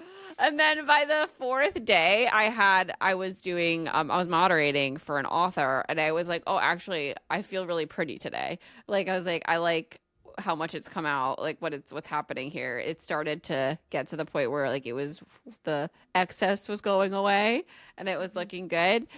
And the lesson learned here is to trust the process, because I loved my eyebrows for my photo shoot. Like on day 6, I had that photo shoot for a 30 Flirty Forever Alone announcement. Oh yeah. And the eyebrows look That so was good. That picture of you that's now your profile picture is like the prettiest picture I've ever seen of you. Yeah, those eyebrows are really doing it. They are gorgeous. So she's amazing. My eyebrow artist is amazing. And I ended up making a video. I've been wanting to use trailer voice for a really long time in videos, because that, I don't know if you were on my YouTube era, but like, I was constantly doing trailer voice sketches, but I was the voice. And I can't do that voice like Julia Whalen can do a good voice. Okay, you know it's me. So I ended up doing that for the first time with this eyebrow video, and was really proud of the video I made, and it really like went over very well on socials. And yeah, it was just really nice to be really proud of something that I made and to have eyebrows that I really liked. And it was a journey, because I did have like an emotional breakdown many times in those first 2 days. Well, I've never had anything touched on my face either, and I got my eyebrows done and my lashes done this year, because I now like work with an esthetician who she's like, can I tan you? Can I do your eyebrows? Can I do your eyelashes? I was like, yes. So that's also been like a new experience. But I've when she did my eyebrows and she tinted them, she got all the hairs. I've never seen my eyebrows that thick before. I was very scared. It's jarring. It's jarring. And Natasha, after, she was like, you should get yours tinted. I was like, you don't understand. There's no hair where these eyebrows are. There's nothing to I feel like there's some hair. No. I've seen the hair. You don't understand. The It's hairs fuzzy. are fuzzy in different places. They're not where the eyebrows need to be. This is really quick, but I figured out my skincare this year because I went to school, and because last year I fucked up my skin barrier. And I just need you all to know that if you use too many products with too many things, and you're using hot ass water on your face, which Christine has warned me about, you're going to fuck up your skin barrier, and it's going to take a long time to heal it. I had dermatitis all around my mouth. And that's because I fucked up my skin barrier. So literally do less. Don't do more. Yeah. All I do is I use a sensitive face wash, which is Vanna Cream. My skincare is very cheap. And I don't use any serums. I don't use a retinol. I don't use any toners. I just use the face wash and the moisturizer and SPF. And that is it. Also, don't use expired SPF and don't leave it in your car, which I've done. Yeah, a lot of people don't know that SPF expires. Check that expiration date because it's not doing anything for you. And then it's going to break you out. And I had big old breakouts. All right. My next one was a big one. This feels like so huge to me. I was so overwhelmed with my deadlines this year. And especially like this was an Everest, finishing the first draft of See You at Twilight. And that day, the relief of writing the end of that book was so powerful because it was so hard, just knowing that I have had that on deadline since my other book was on deadline. So like I just known that I have to write a second book right after I finish the other book. So it was just a lot weighing on me, and finishing it felt so fucking good. Yeah. And it was just such a rush. There's nothing like the rush of finishing a draft, and especially that first draft. Like, it is euphoric, okay? And right afterward, I went dancing down the street with Bellamy, and Cynthia, my neighbor, had gotten me this ice cream sandwich unprompted to celebrate my finishing, and I went over to her house after and ate that. And I don't know if we watched something that night, but we did. I think maybe we did. I don't remember, but I was there. I ate the sandwich. It was the most delicious fucking ice cream sandwich ever.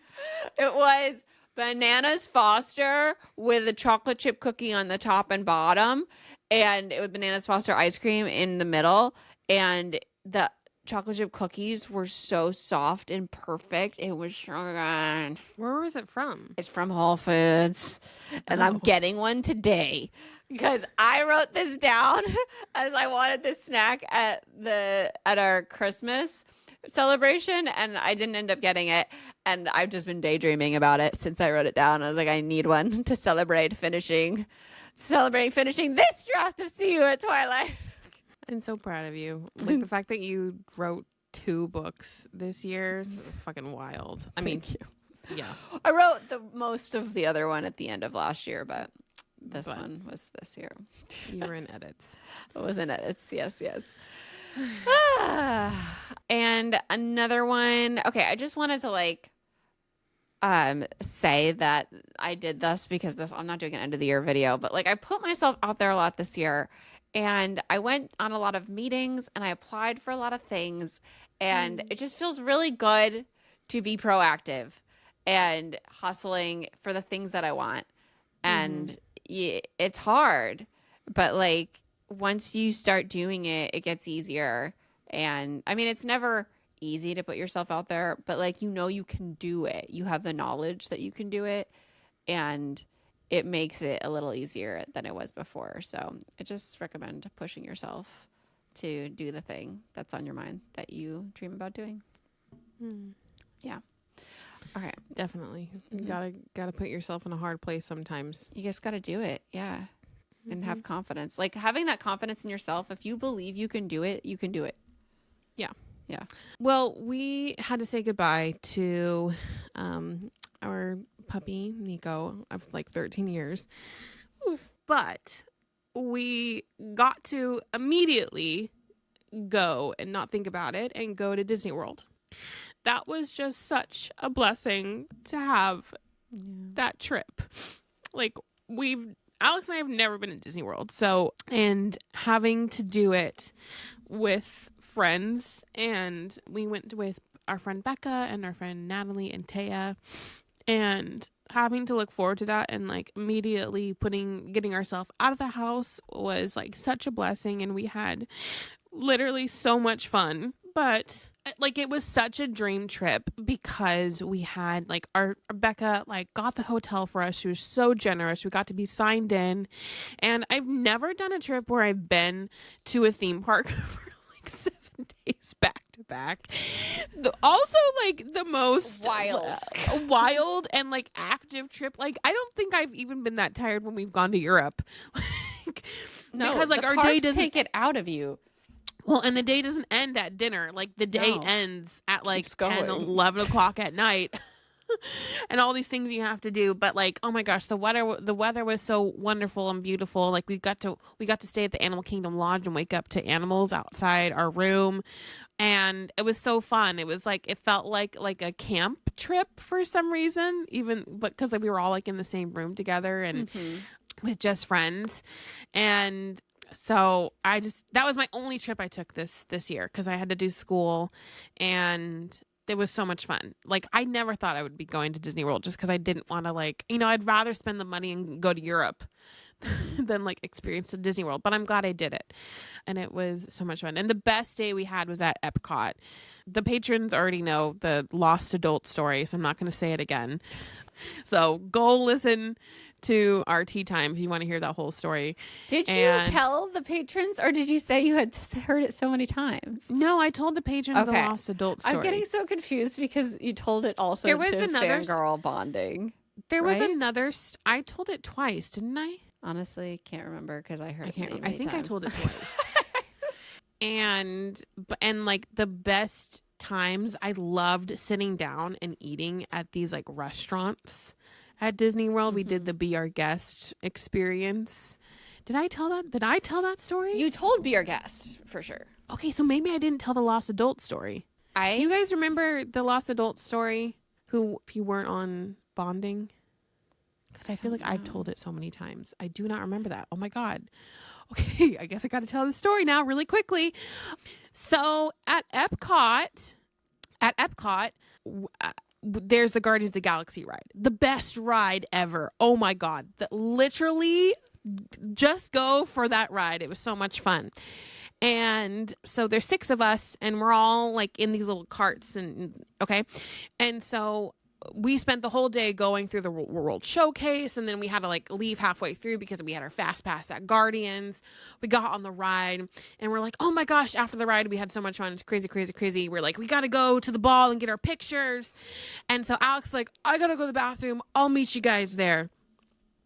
So me, Taya, Becca, and Natalie are like at the ball, like taking our photos. We've set all of our bags down. We're just using our digital cameras because it's like getting dark out. We're using flash. And we spent about 40 minutes there. And we're like, where is Alex? Like, is he's having to go number 2? Like, what's happening? And so I pick my bag up. Immediately, I feel that my phone's vibrating. I'm like, someone's calling me. And I'm like, wait, hold on. Let me figure out who's calling me.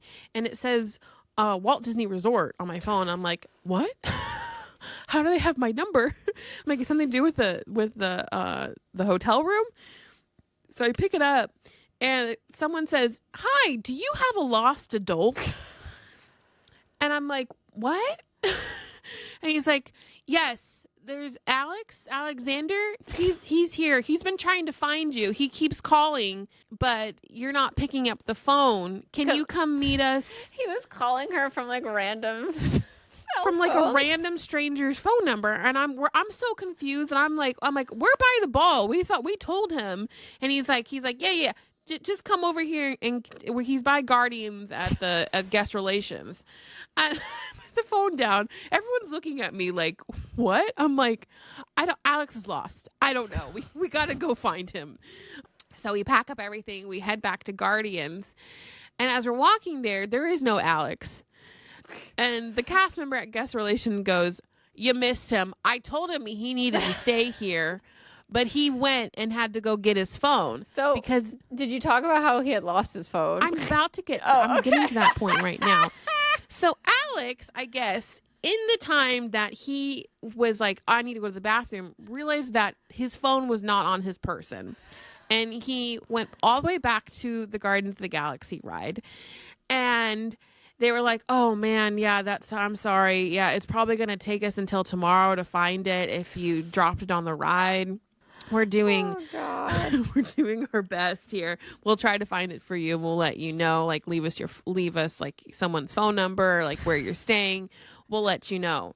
So he then is now trying to figure out where to find us, and he's like, okay, well, they're at the ball. So he goes to the Epcot ball, and I guess only goes to one side of it, and he's like, can't find them. Now I'm lost. He doesn't make the whole walk around, even though we told him where we were going to be, and he's already been there. And of course, he's having a panic attack because earlier this year, I got my phone stolen at Disneyland, and we're now in a different state, not near home, and he needs his phone to be able to get home. And he's like, well, fuck, what if I can't find my phone? I'm going to have to get a new phone. Like, Natasha already went through this at Disneyland. And so he gets some random stranger to let him borrow their phone. He only knows my phone number. Meanwhile, all of our bags are on the floor. We're not looking at our phones. And he's calling us. He leaves me, he called me like 10 times. He left a voicemail. He's like, Tasha, pick up your phone. My phone's lost. I don't know where you guys are. Please. So then he goes to guest relations and tells them the situation, and then they call the ride, and they're like, hey, let us know when you find the phone. He's right here. And then that's when he called. That he went through, like, he was going to call Becca's husband, Gage, but he's like, no, he's not here right now. So then he called me, and that's how I found out. But as we were traveling to get him at guest relations, they got a phone call that they found his phone.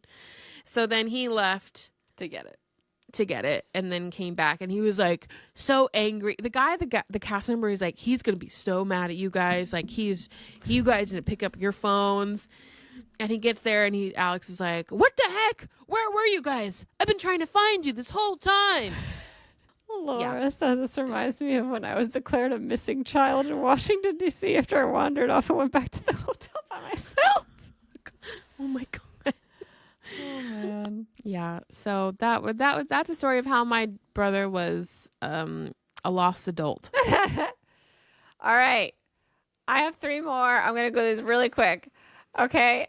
I had a really fun Survivor year. And one of my highlights of the year was watching Parvati win Survivor Australia in a bar full of Survivor lovers with Parvati after having just met and talked to her and had her like sign my book. It was magical AF. I've never been around so many intense Survivor fans in one room, and it was just such a magical, amazing moment. It was Survivor history. And I also got to be a guest on an RHAP podcast, which was really fucking cool. And I put out just like a reel about Attached at the Hip, about Boston Rob early in the year. And it like got a lot of traction in the Survivor community, which is also really fucking cool. Yeah, Survivor, it was a Survivor year, and it was amazing. And then my other thing I want to talk about was the day I moderated for 4 authors this year, which is so cool, and so honored to have moderated for Ivy Marie, Rachel Rice, Rebecca Ross, and Kelsey Impicciche. And they were all really fun events, but the one that stands out the most was Kelsey's Voice of the Ocean event at the Rift Bodice. And I was in the throes of my burnout with writing. And it was just a much needed break. And I had so much fun doing the questions for her book. And we had lunch beforehand. And then we did the event. And it just was so much fun. Like, we were just laughing, and the crowd was laughing. And it just really reinvigorated me as a human being. Like, I was like black and white, and it brought me back into color. And it was so fun. And then afterward, we like went to a bar with some of our friends and got dinner and drinks, and it was great. It was just a really fun day. And then I finally got the audiobook, so I was able to listen to I didn't finish the book in time for the event, which is honestly better because I spoil everything by accident when I know too much about the books I'm moderating. So I kind of make a point to read like 150 pages. And afterward, I got the audiobook and listened to the rest of the book, and it was so good, so fun. and highly recommend the audiobook for Voice of the Ocean. Oh, I'm so sad I missed it. I was at school and I was like, I'm not driving all the way up to LA this evening.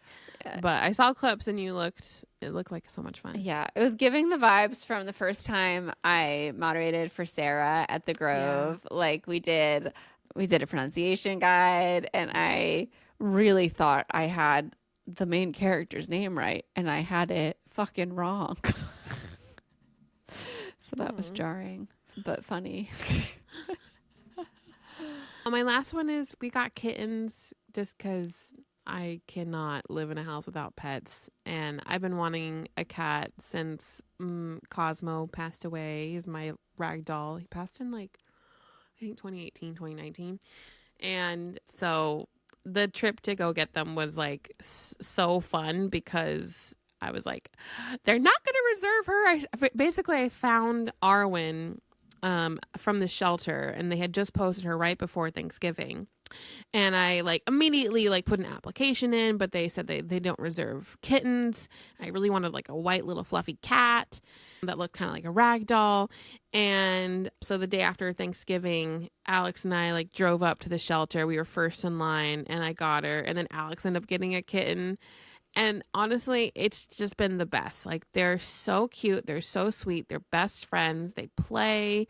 The best is like when I get home at night and like they're in like their nap phase, and Brago will sleep like right up against like underneath my chin right here, and he's so lovey. And then Arwen doesn't like to be as close to me, but she still needs to be like right next to me, so she's either like in my lap, and then sometimes I'll just put her like up here, and I'm just in like kitten heaven with like their little purring bodies around me, and it's just heaven. And I love them, and they're so cute and they're so fun. And honestly, it's been so much easier having kittens than dogs. So very happy. Good. And they're making life so much fun. Good. I'm glad. All right. My last one is Olivia got pregnant this year. And it was a whole thing when she first announced it to everyone else. I was out here and she was planning to send me something but like to announce it, but it wasn't going to be here for like 2 more weeks. So I ended up finding out because I FaceTimed her because I could tell something was up and no one would tell me. And I was like, you cannot wait 2 weeks to tell me if you're pregnant. Are you pregnant? And so she was.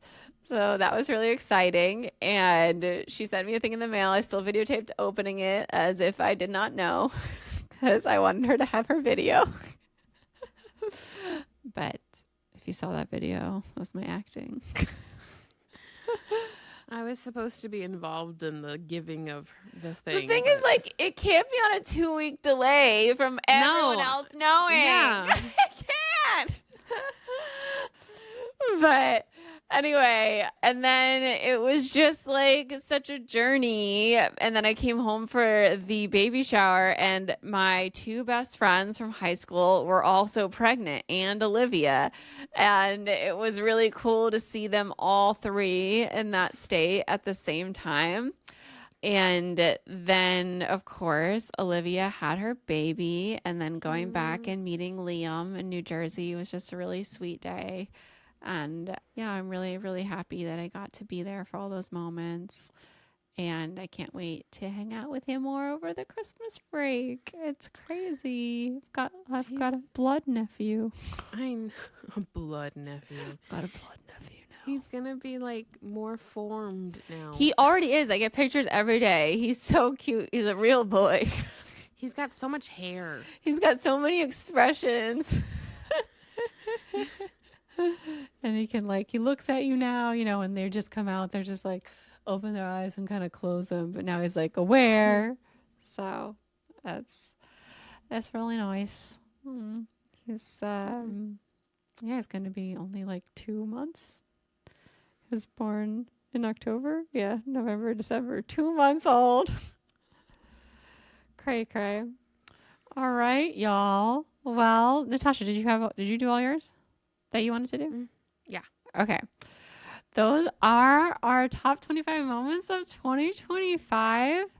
And we'd love to hear any of your favorite episodes of the year. Like, I have some of our favorites down here as like the Fantasy Fangirls, Kelsey on the pod when we did the ACOTAR. Oh, the story time. Yeah. Julia Whalen, obviously. The Should We Quit Dating episode. Oh, yeah, that got a lot. That was loved. Mm-hmm. I loved our Summer I Turned Pretty breakdown. Me too. We were just like, we had so many thoughts, and it was so much fun. All of Summer I Turned Pretty this year was so much fun. Oh, yes, it was so good. Yes. And I also loved the Severance bit where I told you about your Audi. Yeah. I had a lot of fun with that. But we would love to hear all of y'all's because it helps us plan for the future, honestly, knowing what your favorites were every year. So please tell us in the comments. Mm-hmm. Oh, Pauline says, I love the Attached at the Hip episode. So much fun. Yay. We're going to hopefully do a Tafafa episode. I'll see if Cloth wants to join us. Was that last year? Attached wait. Was that? Oh, yeah, it was last year, right? Yeah, it was last year. But no, that's good to know. That's good to know. I've got another book coming. Yeah. Yeah. It was like, that episode was wild for me because it was more of like me sitting back and listening to you guys talk about it. And it was fun. And it was just like, I had like discussion and questions planned, but I didn't really need them. All right. Well, let's do a Merry Kiss Cliff and then we're going to wrap this up. Here we go.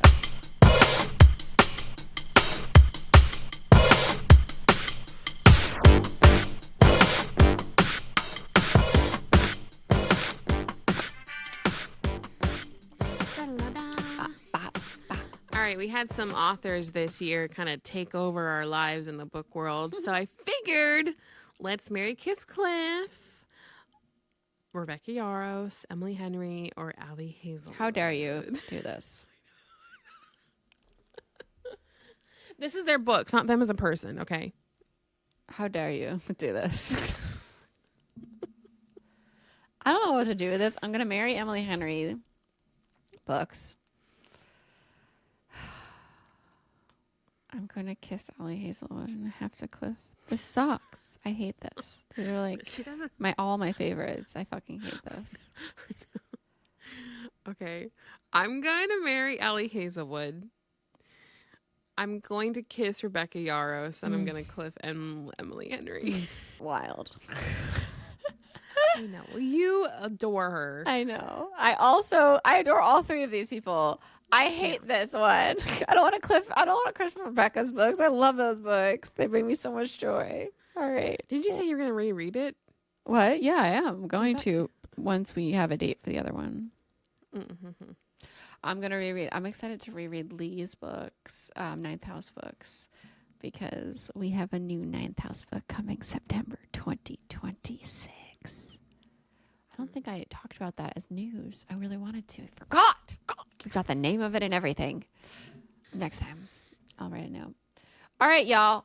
We are going to go record Fangirl Tea Time. And I have some other moments. We're going to talk about goals, resolutions. It's going to be a good one. So if you want to join the Patreon, please do hit up patreon.com/thosefuckingfangirls. The link is in the show notes. We really, really appreciate your support there so much. Like more than you know. When we get a new email with like a new person joining, it's just like, it's so exciting. It makes us really happy. Someone else to join the clan. So please, if you like the show, consider supporting us on the Patreon and getting access to many, many new content episodes of Tea Time, Fangirl Tea Time. And our show is edited by Shannon Burton, Emma Burton, Vergard, Natasha Polis, Christine Riccio, and Alex Polis. Our music is by Cole Jenkins with vocals by Heather Traska. You can follow us on Instagram at Those Working Fangirls, on TikTok at Those Working Fangirls, and of course on YouTube. And we release new episodes every single Friday. My name is Christine. I'm Natasha. And we will see you in 2026. In the second half of the 2020s. I have a book coming out though in like 2 seconds.